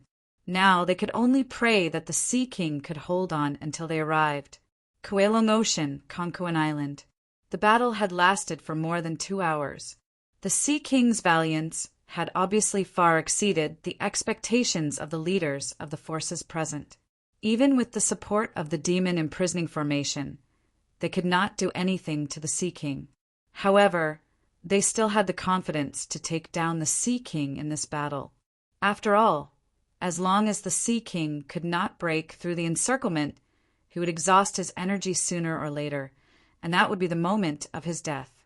However, facing such a valiant Sea King, they dared not confront him head-on at this stage. They could only use the formation to restrain him. After all, no one wanted to be the sacrificial lamb for victory, so they could only resort to guerrilla warfare. Within the demon imprisoning formation that enveloped the entire island, countless ribbons formed from energy connected to the bodies of the leaders of the various forces below. Relying on the energy supplied by their bodies, countless shackles were formed out of thin air within the formation and moved toward the Sea King. Although the Sea King was not as valiant as Mujiguang, he had obtained all the power of the Death Lord, and his strength had reached the intermediate Ghost Emperor stage. He could still find a chance to fight back when he was surrounded. The Death's Light will circled and danced in the formation. While breaking the rune chains, it launched attacks downward from time to time. Every attack would make the leaders of the united forces panic. Looking at the countless chains that were generated from the surroundings, the Sea King's face turned gloomy. He raised his hand and pressed down. Suddenly, a black hole that connected to the Western Death Realm was formed in the void. Roars of monsters could be heard from within. Figures gushed out from the void and pounced toward the leaders below. At the same time, the circular death passage was constantly devouring the space within the formation and slowly expanding. Cut off its connection with the void. Langya roared when he saw the void passage that was constantly surging with undead creatures. When the leaders heard this, they all activated the energy in their bodies and sent it into the formation through their spirit chains. The array sped up, and light flickered outside the array. The space inside the array began to solidify, and the tunnel of death in midair also began to distort. The monsters that surged out from the tunnel were all severed at the waist by the spatial energy, losing their combat strength. Upon seeing this, the Sea King shrouded his right arm with the power of death, turning it pitch black. He then reached out and pressed on the twisting black hole, continuously injecting the power of death in his body into the black hole to resist the blocking power of the demon imprisoning formation. The Sea King gradually began to feel strained as he fought against everyone by himself in the stalemate. This kind of consumption was obviously extremely disadvantageous to him. Just as the Sea King was about to give up, he saw a flash of light outside the formation. Then the entire formation seemed to shake. Sea King boss, we're coming. Hold on. As the voice rang out, a huge battleship leaped up from the sea outside the island and slammed into the formation. The battleship collapsed with a loud bang, causing the formation to tremble slightly. Coming. Coming. Jump, Black Pearl. Hit them. Another battleship leaped up from the sea and collided with the formation that enveloped the entire Konkuan Island. One after another, the battleships crashed into the formation. At this moment, the players arrived one after another. The battleship leap, which was originally used for the battleships to evade attacks, had become a method of attack for many players. They were using this arrogant method to inform the Sea King and the leaders of all the forces within the formation that their fourth disaster had arrived. Sea King boss, hold on. Kill them all. Sea King boss, I'm your fan. I'm risking my life to save you today. Aren't you touched?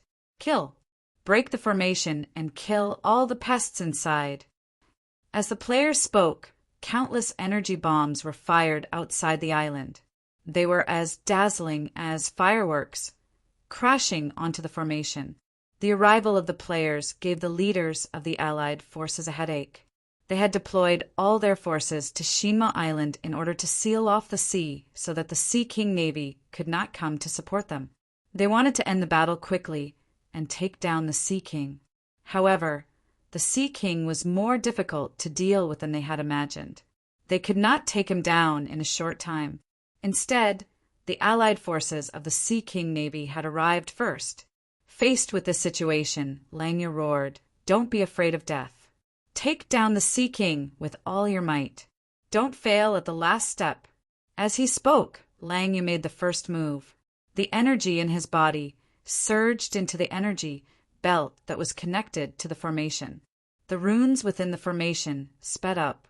Seeing this, the leaders of the forces around them became ruthless. They activated the energy in their bodies and planned to kill the Sea King with one blow. Although the Sea King was also surprised that the players would come to his aid at this crucial moment, he did not have the time to think too much.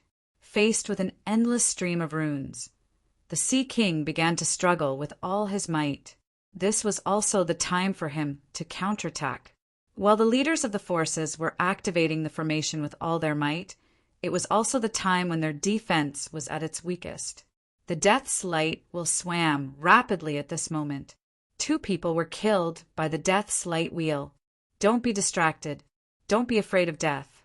You won't have another chance in the future. Lang is shouted again, afraid that death would cause the others to restrain their strength. The rune chains in the formation increased, to the point that the Sea King could not cut them all off. The chains would disappear when they came into contact with the Sea King's body. They merged into his body, causing the circulation of the death energy in the Sea King's body to become sluggish. The situation was extremely bad. The Sea King struggled frantically, trying to expel the sealing energy in his body. However, the power in his body was increasing, and the seal was getting stronger. However, 3 or 4 people were killed by the Death's Light wheel. However, at this moment, the leaders of the forces could no longer care about that. They activated the formation with all their might in order to kill the Sea King. At the same time, the number of players outside was increasing. It could be said that they had surrounded the entire island. Every player was activating their strongest attack to break the formation and help the Sea King to fight against the enemy. At the southern corner of the teleportation array, a crowd of players surged forward, all of them attacking the teleportation array with all their might. Suddenly, another ghost ship arrived, slamming into the teleportation array. As the ghost ship shattered, a player leaped out from within. Just as his body was about to fall into the sea, a huge figure appeared on the surface of the sea. It then broke out of the water and carried him on its back. Bai Zhe patted little Kuin, who was under him, and pointed at the demon trapping formation. Little Kuin, attack with your strongest ability. Upon hearing that, little Kuin's expression became determined. He took a deep breath and swung his tail quickly. Then he crashed into the defensive wall outside the formation. Little Kuin was dazzled by the impact, and Bai Zhe fell into the water. Little Kuin, who came back to his senses, dived into the water and carried Bai Zhe up. Then he swung his tail again with a determined expression and launched a second attack. Stop! Stop! Stop! Bai Zhe quickly stopped little Kuin's attack. He suddenly recalled that little Kuin did not seem to have any combat skills other than his 5 talents. However, little Kuin was already close to him and he could not stop at all. Hence, he crashed into the defensive wall again. The man and little Kuin were dizzy from the impact. Little Kuin's belly was facing upwards, and his eyes were rolling back. Bai Zhe quickly swam to little Kuin's side. He looked at little Kuin's attributes and realized that his HP was less than 15%. He was so angry that he laughed at little Kuin's stupidity, but he felt helpless. At the same time, in the deepest part of the Kuelong Ocean, a beast that had been sleeping for a long time suddenly opened its eyes. At this moment, he felt an aura, the aura of an overlord. Although the aura was very weak, it was still the aura of an overlord. The entire underworld, sea, had such a law of survival. The position of the overlord of the ocean was never inherited by one's own descendants. It was fought for. Every creature that had the potential to become an overlord would enter a new ocean to adapt to the law of survival after reaching adulthood. Then they would grow step by step until they killed the old overlord of that ocean and seized the overlord's position. Tao, who originally wanted little Kuin to walk the path of an overlord, but in the end, he let little Kuin choose his own future. However, it was different now because little Kuin had entered the Kuelong Ocean and entered the territory of another overlord. The overlord aura that he leaked had also alerted the Kuelong overlord who was lurking in the depths of the Kuelong Ocean. At this moment, the Kuelong King had awakened, and the new overlord from the outside world had declared war. With its scarlet eyes blinking, Kuelong's huge body moved slowly. It raised its head and let out a loud roar before swimming quickly towards the area where little Kuin was. Looking at little Kuin, who was gradually recovering, Baizé rubbed his head. Little Kuin had a pitiful expression on his face. Obviously, the two collisions had made him feel terrible. Chirp! Little Kuin let out a low cry after taking a glance at the array. No, no, no. You're very powerful, but don't hit me. Don't be childish. Looking at little Kuin, who refused to admit defeat, Baizé quickly shook his head to stop him. Otherwise, he was afraid that little Kuin would hit himself to death. Chapter 310. Kuelong Ocean, Konkuin Island. The battle inside the formation was still going on. The players became more anxious as they saw the Sea King's struggle getting weaker and weaker. They attacked the defensive wall with all their might. However, the demon trapping formation was set up by dozens of ghost kings and hundreds of ghost commanders. It was impossible for the players to break through it in a short period of time. The Sea King looked ferocious. He felt that the circulation of the power of death was becoming more and more difficult as the power of the seal surged into his body. He knew that he would die if this continued. The Sea King looked at Langya, who was sneering, and Tian Kuin. He suddenly let out a long roar as the power of death in his body boiled. At this moment, the Sea King cut off his consciousness to control the power of death, allowing it to spread and operate freely. In this state, his eyes turned red and his perception of his surroundings became blurry. The desire to kill kept reverberating in his mind. Roar! The power of death forcefully broke the power of the seal, allowing the Sea King to fight again. At this moment, the Death's light wheel that was motionless flashed with a dim light again. It sped through the formation and quickly reaped lives. He can't hold on much longer. He's just putting up a last-ditch struggle. Langya roared as he looked at the Sea King above. The leaders of the Allied forces knew that all their efforts would be wasted if they gave up halfway. They could only grit their teeth and persevere. The Sea King had completely lost his ability to think. Under such circumstances, his mind was only filled with the desire to kill. Although he was trapped in midair by the power of the seal, the Death's light wheel was still killing according to his thoughts. Outside the formation, the players were shocked to see the Sea King regain his ability to fight back. They quickly accelerated their attacks on the formation. At this moment, the Sea King's life was in their hands. Hence, the players gradually went crazy. Many players even bought enhancement potions from the shop without hesitation to strengthen their attributes, just to help the Sea King escape as soon as possible. At the southern corner of the demon trapping formation, a large number of players gathered there to attack the defensive wall. However, at this moment, they realized that the water level around them suddenly rose and a huge shadow appeared at the bottom of the sea. Everyone be careful. Something is coming up. The players who noticed something was wrong immediately warned the surrounding players. This shocked the players and they lowered their heads to look below. As the shadow approached, the water temperature suddenly rose rapidly. Some players even had the word -1 appear above their heads. Disperse, it's coming.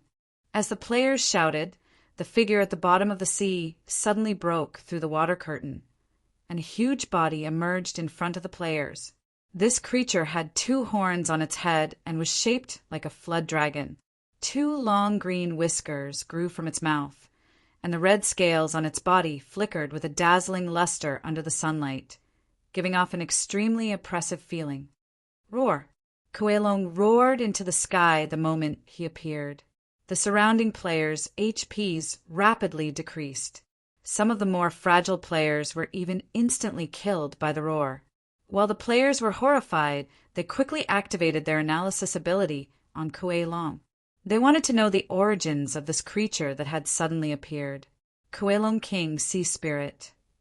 Creature details: a descendant of the divine beast from the endless ocean. 400,000 years ago, it defeated the old overlord with overwhelming strength. After devouring the old overlord, it successfully advanced to become the new overlord of the ocean and renamed the ocean Quailong. Its strength has reached the demigod realm. Biological characteristics: brutal, arrogant special characteristics, basic comprehension of water law, basic comprehension of fire law biological status. God breaking stage, about to break through to the god realm, success rate unknown. The players were dumbfounded when they saw the creature's information. It turned out to be another creature at the level of the sea spirit. Moreover, this overlord's introduction seemed to be even more terrifying than Tao Wu. It really scared the players. Although the players often joked that they would sooner or later catch a sea spirit and sell it for a lot of money, it was not the case when they actually saw it. After all, the player's strength was not worth mentioning in front of this ancient creature. The gap between them could not be made up by numbers. At that moment, Quailong King's crimson eyes looked at little Kuin, who was not far away, with a murderous glint in his eyes. It had been 100,000 years since a new overlord had challenged him. Now he wanted to see which creature's descendant had the guts to challenge him. However, when he saw Quailong King's gaze, little Kuin swung his tail like a frightened rabbit and hid behind Baizé. He even submerged most of his body into the water, only revealing a pair of eyes to secretly peek at Quailong King. Seeing little Kuin's fearful face, Quailong King thought he was mistaken. After sensing the source of the overlord's aura again, his eyes focused on little Kuin. Not yet an adult? At that moment, the murderous glint in Quailong King's eyes disappeared. He seemed a little stunned. In the underworld sea, even the descendants of the divine beasts with unlimited potential would only be allowed by their parents to enter a new sea to compete for hegemony after they reached adulthood. After all, underage only represented death. However, little Kuin in front of him could not be considered an adult. He could only be considered a baby. Obviously, Quailong King could not understand why such a young overlord dared to challenge him. "Who are your parents?" Quailong's murderous intent gradually faded as he looked at little Kuin. After all, a baby divine beast like little Kuin could not pose any threat to him. It could be said that it would be a piece of cake for him to kill little Kuin. Upon hearing that, little Kuin's head slowly emerged from the water and looked at Quailong King with fear. He continued to hide behind Baizé, but his huge body was not something that Baizé could hide at all. Quailong King's eyes widened when he saw this. He opened his mouth and inhaled. A huge suction force appeared on top of little Kuin's head, and he flew towards Quailong. Slap! After grabbing little Kuin, Quailong began to look down at the little divine beast. His heart was filled with curiosity. Little Kuin began to struggle with all his might like a little tadpole. However, his struggle was completely futile under the Quailong King's strength. His descendant? No, there's also Haimang. Quailong King's eyes were filled with astonishment when he felt little Kuin's aura. The territories of these two overlords were adjacent to the Quailong Sea, so he was naturally familiar with them. "Little guy, are you sure you want to challenge me?" Quailong looked at little Kuin and could not help but laugh. Seeing that his struggle was futile, little Kuin immediately revealed his two front teeth and bit the Quailong King's hand. However, his strength could not even bite through the scales on the surface of the Quailong King's body, let alone break his defense. At this moment, Baizé was also panicking. He was afraid that the Quailong King would hurt little Kuin, so he quickly swam towards the Quailong King. However, before he could get close, he was sent flying by a huge wave. After spending a lot of effort and realizing that his attack did not work at all, little Kuin suddenly deflated in the Quailong King's hand like a deflated balloon. "Little guy, let me ask you, are you sure you want to challenge me?" Quailong King had no desire to fight when he saw little Kuin's timid look. However, this was the law of survival in the sea. This creature with the potential to be an overlord had entered his territory. According to the rules, he was already an enemy, and the Quailong King could either devour or kill him. However, little Kuin was just a juvenile creature. The rules were applicable to adult creatures. This was the first time that a juvenile had come, so the Kuelong King did not know how to deal with it. If it was an adult creature, Kuelong would not hesitate to attack it, regardless of whether it was the descendant of Tao Wu or anyone else. This was the rule of the sea hegemony. However, if it was a juvenile creature, it would be very difficult for the Kuelong King. Firstly, his pride did not allow him to do so. Secondly, the rules of the sea hegemony did not apply to a juvenile creature. After killing it, Tao Wu and Hai Meng would definitely come to seek revenge. After all, it was a violation of the rules. Therefore, looking at little Kuin in his palm, the Kuelong King felt that it was very difficult. "Let me go, I want to duel with you." Little Kuin, who was initially timid, suddenly became angry when he saw Bai Zhe being slapped away by the huge wave. His body began to inflate again. "Are you sure?" The Kuelong King's expression froze when he heard little Kuin's words. Such words were not said casually. In the Kuelong King's opinion, it was a declaration of war by the Overlord. It was a contract battle that was watched by the underworld sea god. "Ow, I'll bite you to death." Little Kuin shook his head angrily and bit down hard again.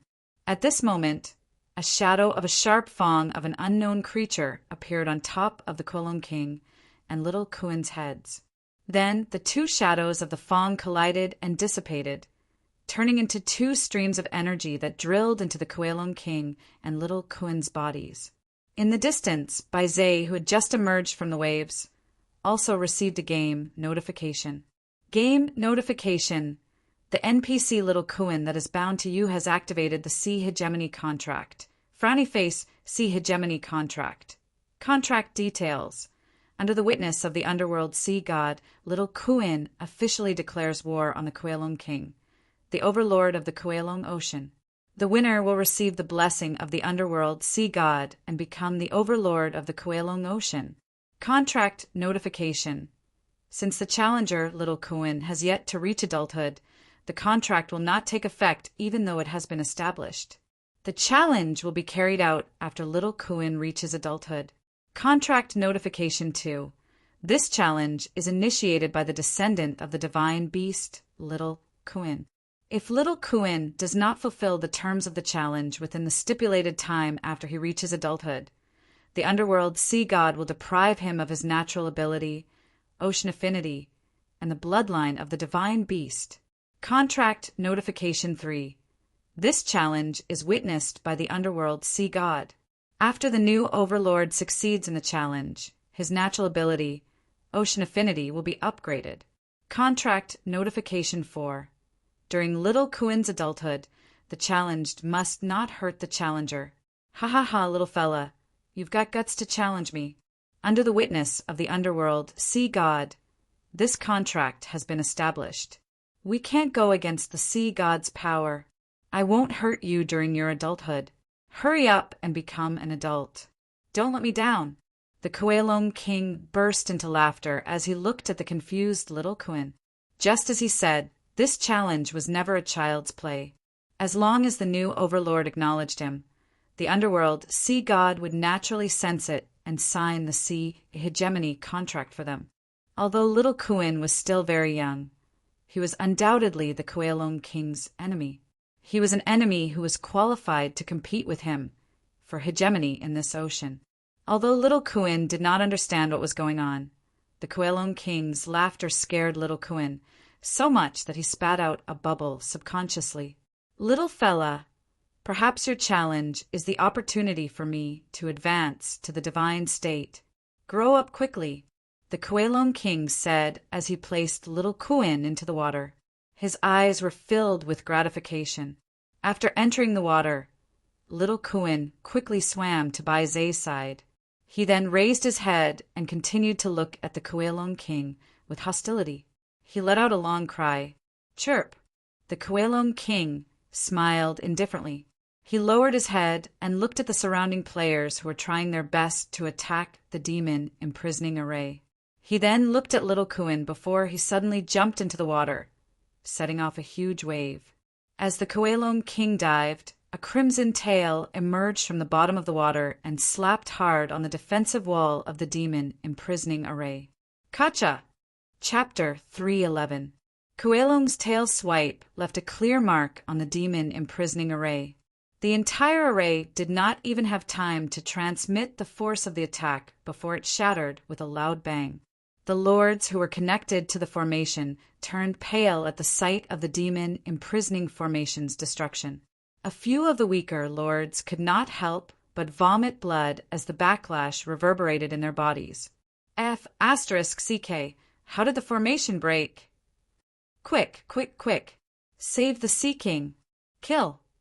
Apart from the players in the southern corner, the rest of the players had no idea why the seemingly sturdy formation would suddenly shatter. However, the Sea King's life was more important at this moment. They could not care less. They immediately leaped onto Conquan Island and killed their way into the interior. Lang Ya's face turned pale when he saw the players swarming in from all directions. He did not expect to lose this battle. Retreat! Lang Ya roared angrily. It was extremely disadvantageous for them to continue fighting at this point. As for the other lords, they were all injured and had no desire to continue fighting. They followed Lang Ya and levitated into the sky, flying into the distance. Don't run. Come down. The players would not let them go. They pounced on a lord and attacked it as a group. They would not let it leave. Since they were already here, the players were naturally unwilling to leave. These ghost kings and ghost generals were a huge reward. Moreover, they were all injured. It was the best time to harvest them. The lords of the Alliance army seemed to be in a difficult situation when faced with the frenzied army of players. Apart from the powerful ones who could leave easily, many Ghost Commander lords were being held back by the players. At that moment, a shocking scene occurred. The Sea King, who was in the state of a Death Lord in midair, started to harvest the players' lives with his Death's light wheel. The Sea King, who was in a state of massacre, had completely lost his consciousness. All the creatures in front of him were his prey. The Death's light wheel shuttled through the crowd of players and took away many of their lives. *CK. Sea King, you're too much. Are you kidding me? Is this how you treat your savior? Mother *Cur, the Sea King has gone mad. Let's take him down first. Faced with the Sea King, who was on a killing spree, the players naturally would not sit still and wait for their deaths. Suddenly, countless skills were fired into the sky in an attempt to knock the Sea King down from the sky. The strength of the Sea King was obviously not something that the players could fight against at this stage of the game. Although the number of their attacks was terrifying, their actual damage was not high. As time passed, a large number of players died and entered the cooldown period for resurrection. At that moment, the players were very angry. After all, this expedition was for the sake of the Sea King. However, the Sea King's actions were rather disappointing. As the battle continued, the body of the Sea King, who was in midair, suddenly trembled. The darkness in his eyes slowly faded, and his body fell from the sky, crashing heavily onto the ground. The power of death converged into his body, and the Sea King regained control of his body. The Sea King, who had recovered, spat out a mouthful of blood. He struggled to stand up, but his body was severely injured and he had overexerted himself.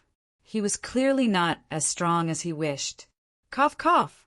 At that moment, the Sea King spat out another mouthful of blood. Then he looked around. The memories of the players he had just slaughtered surfaced in his mind, and his expression became complicated. Naturally, he had seen what the players had done just now. However, what he had done was undoubtedly too much. However, the Sea King did not say anything. He coldly glanced at the players around him, waiting for the judgment of fate. Just now, he had killed at least hundreds of thousands of players. With so many people of his race dead, the Sea King already had an answer in his heart as to what was waiting for him. Seeing that the Sea King seemed to have regained his consciousness, the players were a little stunned. They surrounded the Sea King, but they did not know what to do. Brothers, the Sea King has recovered. What should we do? Don't kill the Sea King. He is a growth-type boss. If he dies now, it will be our loss. Don't forget that he still has the Death Clan with him. What should we do? This is very awkward. We must let him go. We have nurtured him for so long. We can't let everything go to waste. All right, let him go. But how should we let him go?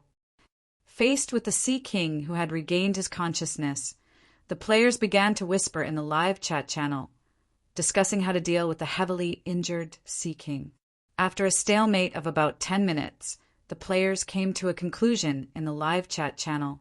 Therefore, under the Sea King's astonished expression, a player who was standing not far away from him suddenly grabbed his left chest in horror.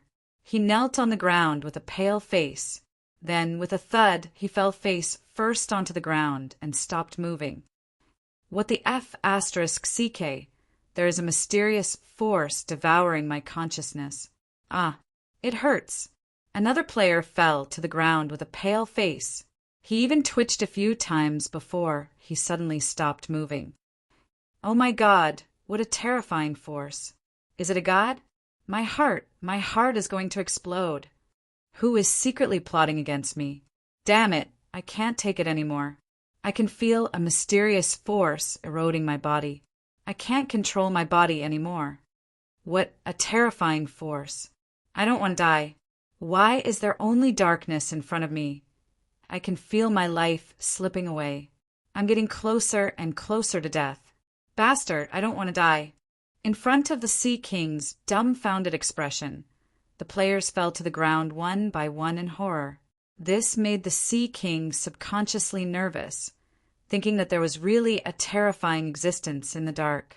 As the players fell in droves, the Sea King's nerves were stretched to the extreme. His eyes constantly swept across the surroundings, looking for the killer hiding in the dark. However, as he looked, the Sea King soon felt that something was wrong. Other than those who had good acting skills, some of the players' death performance really made the Sea King dumbfounded. For example, after a player finished shouting his lines, he suddenly plunged his head into a pile of sand on the beach. As a result, when a player behind him fell, the long sword in his hand accidentally stabbed into his butt. The Sea King clearly saw the dead player's body tremble. There were even more players who shouted, "I'm dead!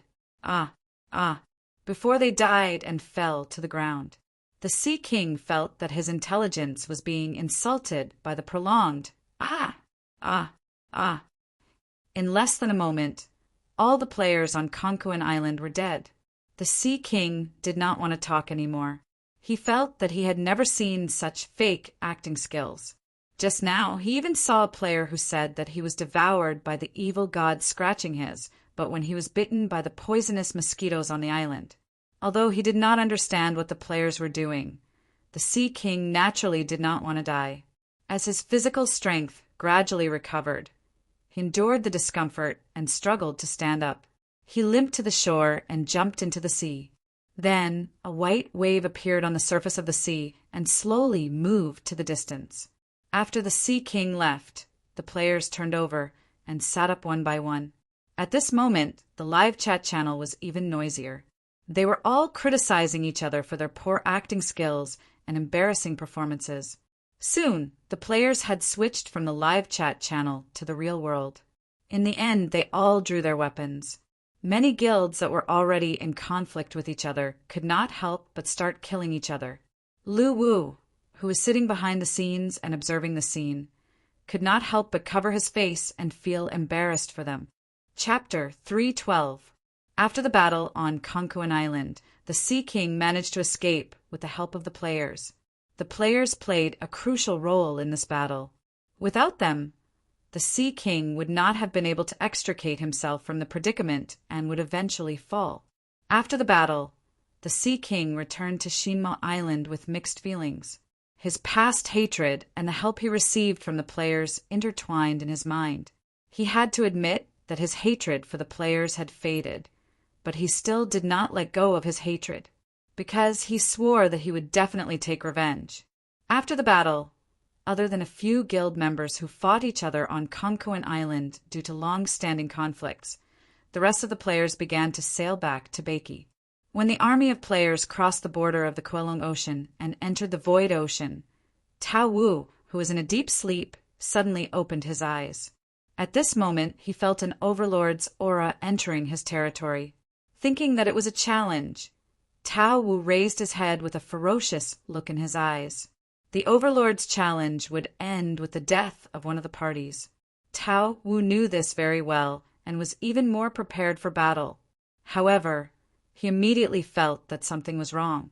This was because the aura was very familiar, but it seemed to be tainted with something else. Tao Wu's eyes gradually widened as he sensed it. Little Kuan, the sea hegemony contract.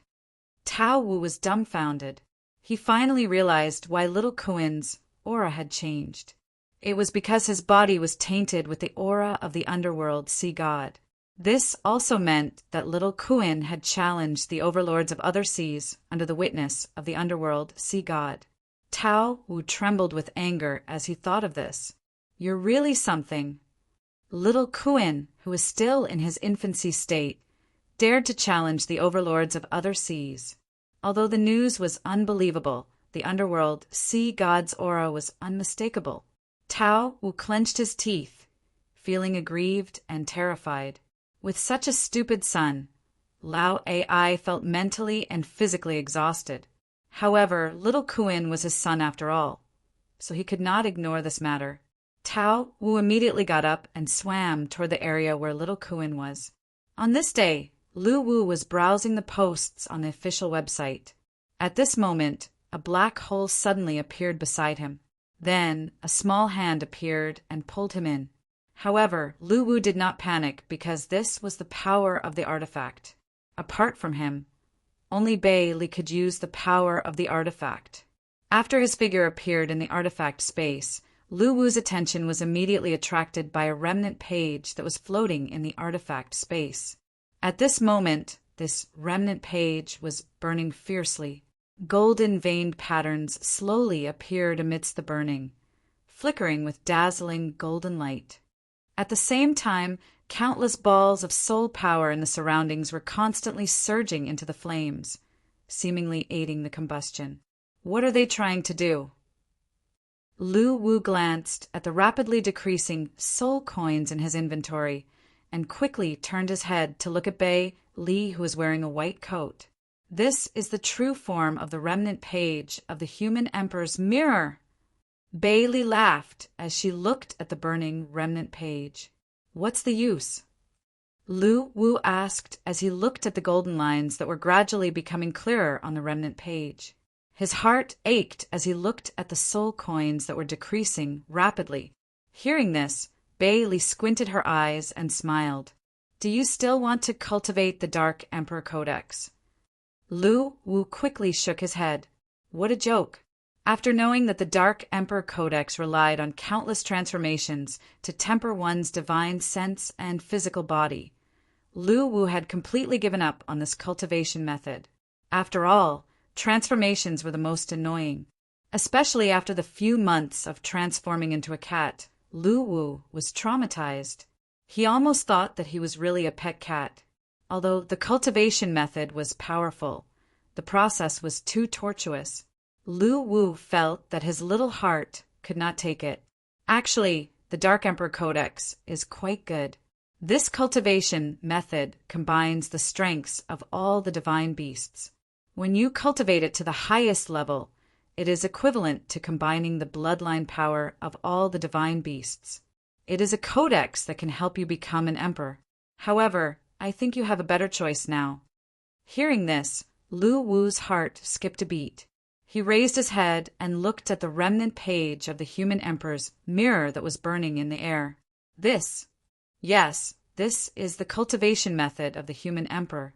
The human emperor was once the strongest existence in the three realms.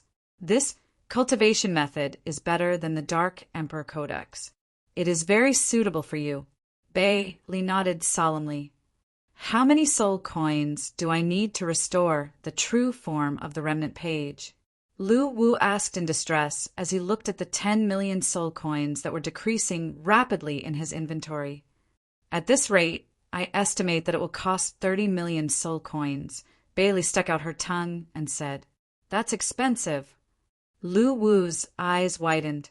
Although his daily soul coin income was increasing if a remnant page cost 30 million soul coins, Lu Wu could not imagine how much the entire human emperor's mirror would cost. "It's not expensive. This is the human emperor. Even Sangshu needs 50 million soul coins to restore. But compared to the human emperor, a ghost emperor like Sangshu is just an ant. Not even an ant. They are not on the same level at all. The human emperor's mirror is the core of the human emperor's cultivation. Even this remnant page is worth more than 30 million soul coins. We are only using 30 million soul coins to unseal the true form of the remnant page. Isn't that a huge profit?" Lu Wu's face twitched when he heard this. He suddenly realized that he was still a pauper. Looking at the remnant page that was still burning, Lu Wu did not stop it. After all, cultivation was for his own sake, so he was willing to spend the money. At most, he could just take it back from the players. As time passed, the markings on the surface of the remnant page of the human emperor's mirror were all burned away, revealing a piece of paper that shone with a golden luster. Upon seeing this, Bailey waved her hand, and the remnant page of the human emperor's mirror floated into her hand. Lu Wu immediately activated the analysis and looked at the human emperor's mirror, wanting to see the analysis data of this item. Human emperor's mirror remnant page. Item details. Contains the law of heaven and earth, pregnant with the holy body and divine treasure item attributes. Lu Wu was dumbfounded when he saw the analyzed details, because he could not figure out what was going on. However, Bailey looked very serious. The law of heaven and pregnant with the divine treasure? I finally know why the human emperor is known as the strongest in the 3 realms. Lu Wu was speechless. Suddenly, Bailey turned around and looked at Lu Wu. "Wu, this remnant page is not used for cultivation. It is a divine treasure. We are in luck." Lu Wu was speechless. At this moment, Lu Wu felt that he was really ignorant. He did not know anything about research and development, and he could not understand anything profound. He felt more and more like a weakling. Bailey looked at the dumbfounded Lu Wu and suddenly sighed. She waved her hand helplessly. "Forget it. I will help you direct it into your body. You will understand next."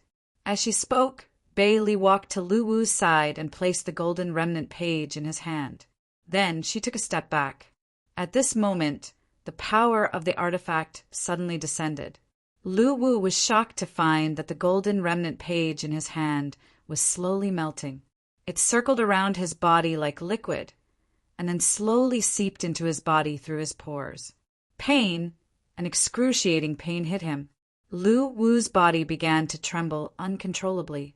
He could feel the pressure of the artifact on the surface of his body, but he gritted his teeth and endured. As the highest controller of the artifact, although he could cut off the pressure of the artifact at any time, he trusted Bailey. If Bailey really wanted to harm him, he would not have survived until now. As time passed, the pain gradually weakened. When the golden liquid had completely seeped into his body, Lu Wu's eyes turned golden. At this moment, Lu Wu felt a strong force reverberating in his body. His internal organs seemed to be dislocated under the pull of this force, and it was really unbearable. 1 hour, 2 hours, 3 hours, after an unknown amount of time, when the pressure of the artifact dissipated and the trembling in his body disappeared, Lu Wu slowly opened his eyes. A ray of golden light suddenly shot out from his pupils, startling Lu Wu himself. "Take a look at your body's condition. What a great deal!"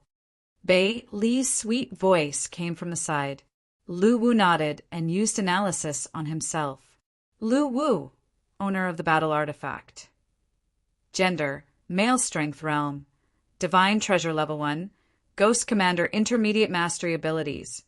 Young by N. Fully comprehended. Physical treasure. Young by N. With the help of the Dark Emperor Codex, you have obtained the inherited ability and physical strength of the ancient divine beast Ni, June's infant. Physical treasure. The Emperor's mirror technique details. one of the 365 missing parts of the Emperor's Mirror. Each part of the divine treasure corresponds to a human acupoint. Every time you obtain a part of the divine treasure, you can carve it into the corresponding acupoint to forge the immortal holy body. Technique details. After connecting multiple acupoints that nurture the divine treasure, the power of this technique will be greatly increased.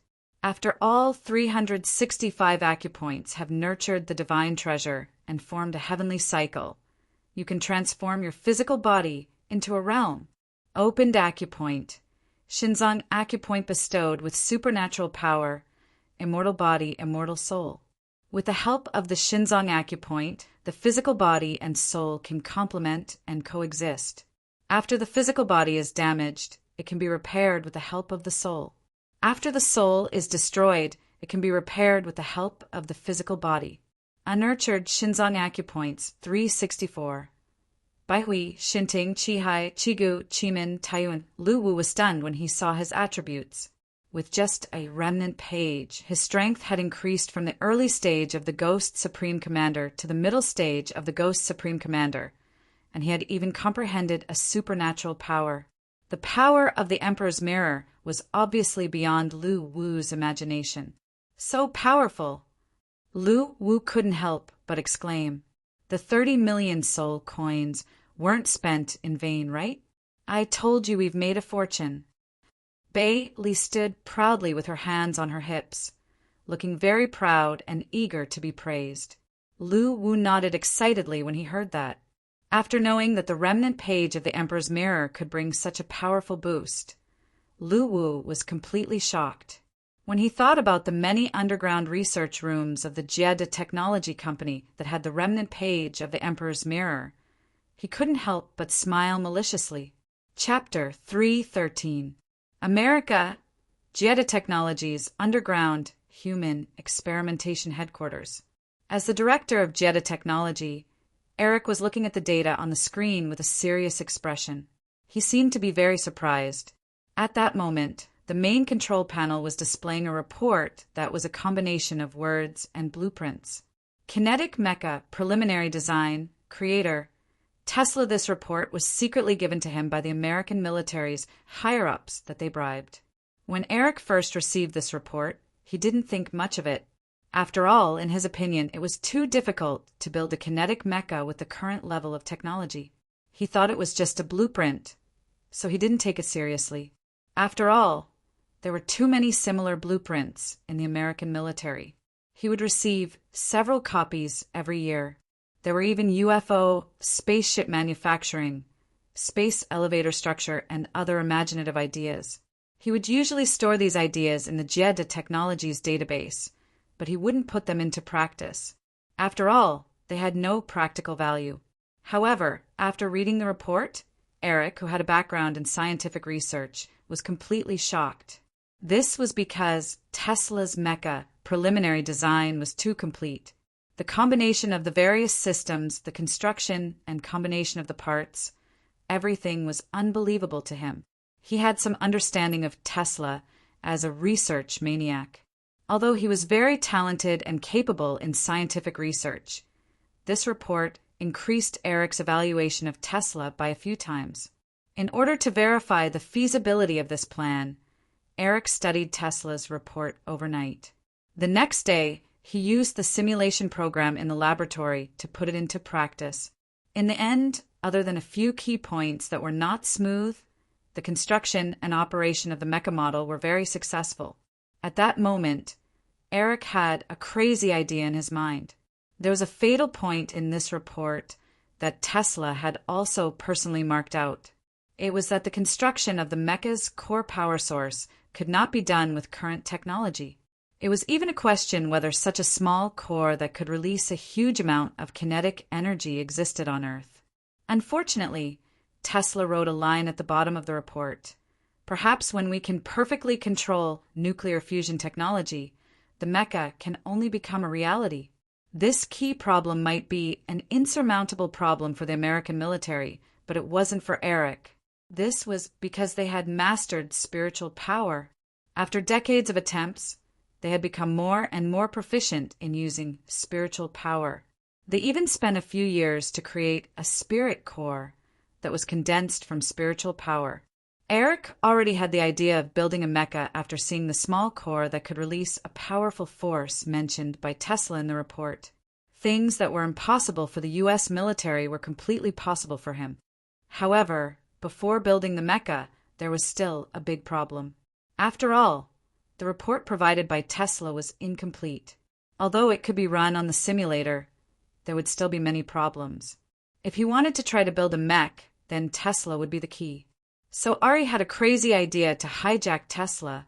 If they failed and the U.S. military found out that it was them who kidnapped important researchers from the hands of the U.S. military, they would have to bear a devastating blow. However, Eric also knew that if they succeeded, the future of the Jetta Technology Company would not just be a simple global technology business company. By then, they would be strong enough to compete with the most powerful countries in the world. Just like the umbrella in the movies, it controlled the power that everyone feared. From the moment he discovered spiritual energy, Eric believed that he could change the world. Therefore, he didn't want to miss this opportunity. As long as he had a combat mecha, he believed that he would have a bright future. Although this idea was too crazy, it was also too tempting. After struggling with his thoughts, Eric finally decided to carry out this hijacking plan. This was his ambition. He, who had mastered spiritual energy, had already mastered the method to prolong life. Therefore, what matched this was supreme power. With the combination of the two, he felt that he would become the master of the new world. U.S. Military, ex-research military base. The military base that occupied an area of 234 hectares was surrounded by rings of barbed wire. Every 20 meters, there would be a fully armed soldier patrolling the area. Inside the base, there was a 3,000 meters long airstrip that led straight to the cliff at the end. The entire base could be said to be heavily guarded. Outsiders could not enter at all. In front of the main entrance of the base, there was a red warning sign that said Military Restricted Area, No Entry. This military base was different from other military bases in the U.S. Its main purpose was to research and manufacture new weapons.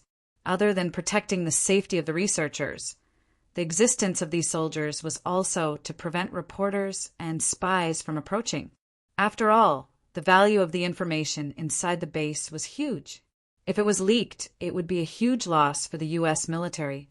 At this moment, dozens of heavy trucks with military license plates drove over from afar, stirring up sand and dust.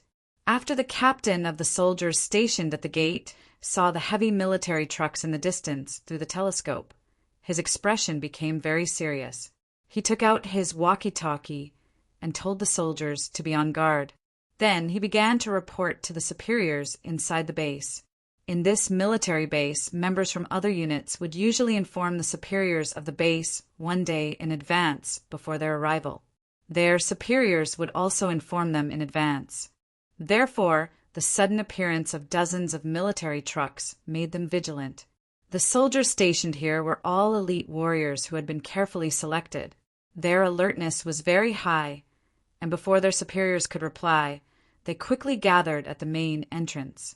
At this moment, the walkie-talkie rang. "I've asked. No units have applied to enter the X research base." Hearing this, the captain of the patrol immediately pressed the alarm button in front of him. The loudspeaker on the watchtower immediately started to sound the alarm. "You have entered a restricted military area. Please leave immediately. Otherwise, we will take coercive measures against you. You have entered a restricted military area. Please leave immediately. Otherwise, we will take coercive measures against you." Facing the warning from the direction of the military base, the row of black heavy trucks did not slow down. Instead, they sped up. Seeing this scene, the station soldiers did not hesitate at all. They decisively opened the safety of their guns and pressed the alarm button inside the base. Then, these soldiers quickly gathered in front of the gate, lined up in a row, and began to shoot. However, these heavy trucks were all bulletproof vehicles. Ordinary bullets could not penetrate them at all. Lift column. Seeing that the heavy trucks were getting closer, the captain hurriedly shouted at the soldiers on the watchtower. After the soldier pressed the switch of the lift column, rows of spikes rose from the ground. Suddenly, the black trucks in front were sent flying by the spikes and rolled a few meters after landing on the ground. At the same time, the alarm inside the base sounded. This made all the soldiers stationed inside nervous. They began to quickly gather. Then they walked out of the base and gathered outside. At the same time, the screen of the main control room inside the base was adjusted to the main entrance. Intrusion detected. Request to use missiles. After seeing that there was indeed an intrusion, the correspondent who was observing the screen immediately sent an application to the highest-ranking superior of the base. Approved. After being authorized to use missiles, the missile compartment in the base automatically opened. After loading, the barrel turned and locked onto the invading vehicles outside. Fire! Flames soared into the sky, and several small missiles rose into the sky. Boom! Boom! Boom! After this round of bombing, all the black heavy trucks were blown up before they could get close to the base. None of them survived. Target has been annihilated. Do you want to check the situation? Over. The captain of the soldiers at the gate reported after seeing that all the heavy trucks had been blown up. Wait for 5 minutes and observe the situation. Check again after confirming that there is no danger. While everyone in the base was focusing on the outside world, a figure quietly sneaked into the base. The figure hid in a corner inside the base and asked in a low voice, "I have successfully sneaked in. Where is the target?" Haha, it's so convenient to be invisible. Number 10, go to the 14th floor underground now. That's where Tesla is. At this time, a man's reply was heard in the headset. Number 10, who was in an invisible state, nodded. Then he sneaked away again.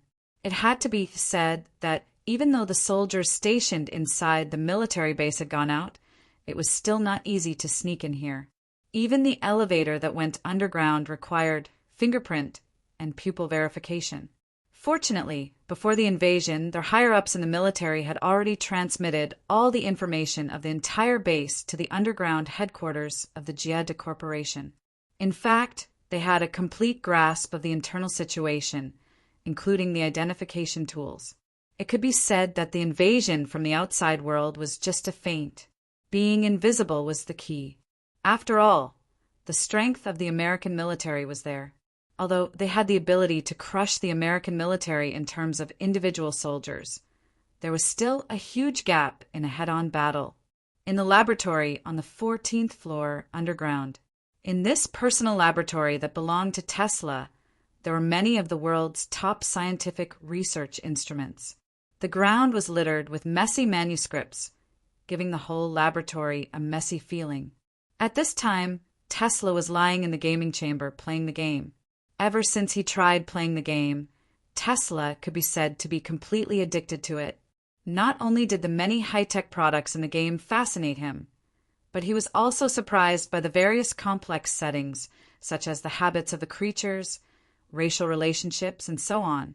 It could be said that the more he played, the more surprised he became. Now, what Tesla wanted most was to meet the team behind the game and ask them for confirmation of the many doubts in his heart. Tesla believed that talking to them would definitely solve the many troubles in his heart. It could be said that the team behind the battle expedition was not only a monster in the eyes of the players, but also an incredible team in Tesla's eyes. At this time, Tesla was slowly approaching a tall building in the northern corner of the Blue Valley ruins in the game. After seeing that the distance shown on the data panel had reached the attack range, he immediately activated the battle fortress mode and aimed all the cannons at the top of the tall building. Fire! Suddenly, the cannons roared and countless missiles dragged long trails of flames toward the top of the tall building. Boom! The top of the tall building was blown up, and Tesla also received a game notification at this time. Player Emily has been killed by you. Tesla smiled when he heard the game notification. During this period of time, Tesla, who was unconvinced, had sought revenge on Emily several times, but he was killed by long-range snipers every time. However, during this period of time, Tesla had also found Emily's weakness, which was her extremely weak defense. It could be said that she could not withstand a round of his bombardment at all. And that was exactly what happened. This time, after taking a huge detour to sneak up on Emily, a single round of normal firepower was enough to instantly kill her. Tesla, who thought that he had found Emily's weakness, smiled happily. The game has been disconnected. Exiting the game. At this time, Tesla suddenly noticed that the game screen had gone dark. After switching back to reality, he saw that the lid of the gaming chamber was slowly opening. At this time, number 10, who was wearing a tight suit, smiled and patted his shoulder. "Follow me." "Where to?" Tesla was stunned. "To build a mech." Chapter 314. America, Jetta Science and Technology, Experimental Headquarters. In a small room of 20 square meters on the 18th floor underground, Tesla held a cup of coffee in his hand and kept looking around. His heart was filled with anxiety. He was actually kidnapped. Moreover, he was kidnapped from the heavily guarded military base X. Everything seemed unbelievable, yet it really happened. What made Tesla even more incredulous was the fact that he actually saw superpowers. Not only could the man who called himself Number 10 turn invisible, but he could also make Tesla invisible as well. Just like that, he brought Tesla out of the military base X. After being brought into this underground base, Tesla also found many nutrition chambers where experimental subjects were placed along the way. All of this made Tesla realize that he should have come to some underground human experimental organization. Coupled with the superpowers that Number 10 displayed earlier, Tesla even suspected that Number 10's superpowers were created here.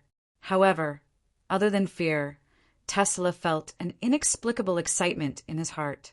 He had already guessed why they wanted to kidnap him. As one of the most capable researchers in the United States, his value was limited to this. At that moment, the door suddenly opened and a man in a black coat came in. He held a document in his hand and wore a pair of gold-rimmed glasses on the bridge of his nose, making him look very refined. After closing the door, Eric sat down in front of Tesla and smiled. "I thought we'd meet, but I didn't expect it to be in this way. Still, it's an honor to meet you, Mr. Tesla. I'm Eric." Eric extended his hand as he spoke. Tesla was a little reserved. He extended his hand and shook Eric's hand, then asked, "What's your purpose in kidnapping me?" Hearing that, Tesla smiled. "Mr. Tesla, I know you very well, and I know what you want. Didn't you join the American military because they can provide you with a huge amount of funding so that you won't be unable to display your talents in scientific research due to the lack of various resources?" Tesla was stunned when he heard that. He had to admit that this was indeed the reason he accepted the invitation from the American military. However, he had never told anyone about this idea, so he did not know how this man who called himself Eric knew about it. "We're the same kind of people. I'm the same as you. The same kind of people." Tesla was stunned. Eric nodded. "I think you've already met Number 10. He's one of my outstanding works." Hearing that, Tesla had a horrified expression on his face. "You're saying that you guys created this superpower?" Eric smiled and nodded. "He is just one of them. I have even more outstanding works. I think you will see them in the future." "Then why did you call me here?" "I'm not familiar with human research, so I might not be able to help you." At this time, Tesla's mind was full of doubts. Although he was not involved in human research, he was still curious about superpowers. However, he was most concerned about the purpose of kidnapping him. "I have studied your mech preliminary design report very carefully. I used to think that I was the most talented person, but I don't think so anymore because I think that you're as good as me. You're really a rare genius." Looking at Tesla, a hint of fanaticism flashed in Eric's eyes. "You've planted people in the military." Tesla suddenly realized something. After all, this report had just been submitted, but now this non-military personnel had actually obtained his report. There was clearly something fishy going on. That's not important, is it? Mr. Tesla, I can provide all your research and development expenses here. I want to complete this special honor of creating a mech with you and create a brand new era of technology with you, Eric said with a slightly fanatical tone. Tesla fell into silence after hearing that. During the conversation with Eric, Tesla realized that he was actually persuaded. He also realized that Eric really understood him. However, he still shook his head and chose to refuse. Since you've read my report, then you should know that with our current technology, it's impossible to develop an energy core that can drive a mech. A mech without an energy core is like a human without a heart. No matter how strong your body is, it's just an empty shell. Ha ha ha, Mr. Tesla.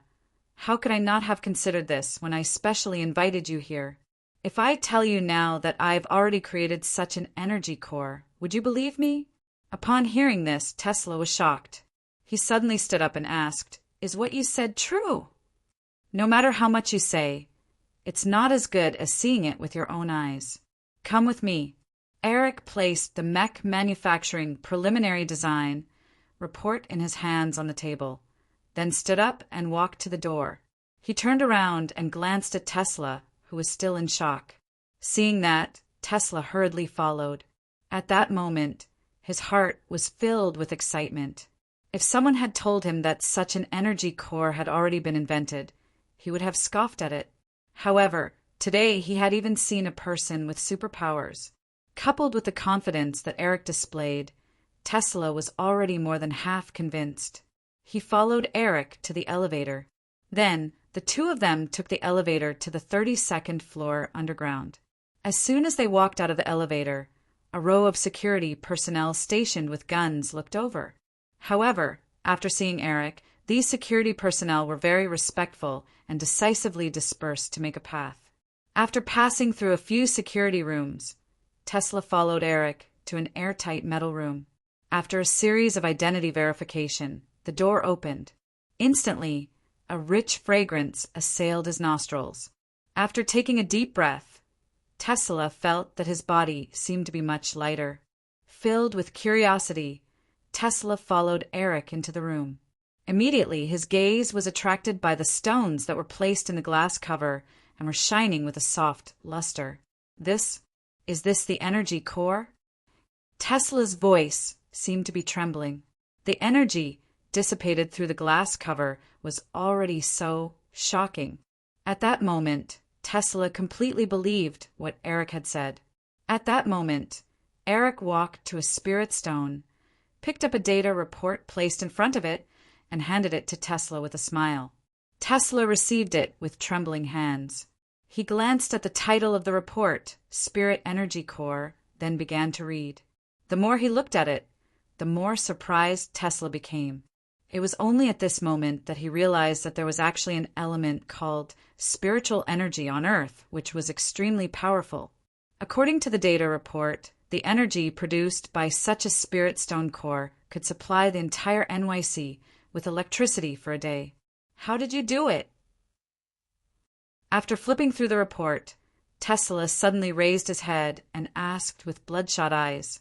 At that moment, his heart was filled with excitement and doubt, because he was very clear about the great impact the discovery of this new element would have on the development of the times. Someone found a dilapidated ancient book from an unknown era during archaeology. After testing it, it was found that this ancient book had a history of at least 3 million years, which is what we think of as the Paleolithic Age. Obviously, history is far from as simple as we understand it. In order to figure out the reason, I bought this ancient book and personally translated it. Although the result was not very ideal, I learned about the existence of spirit energy from it. This is a magical element that can help creatures evolve and can even keep us young forever.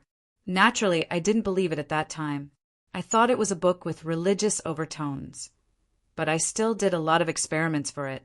After experiencing countless failures, I actually managed to capture a weak trace of spirit energy.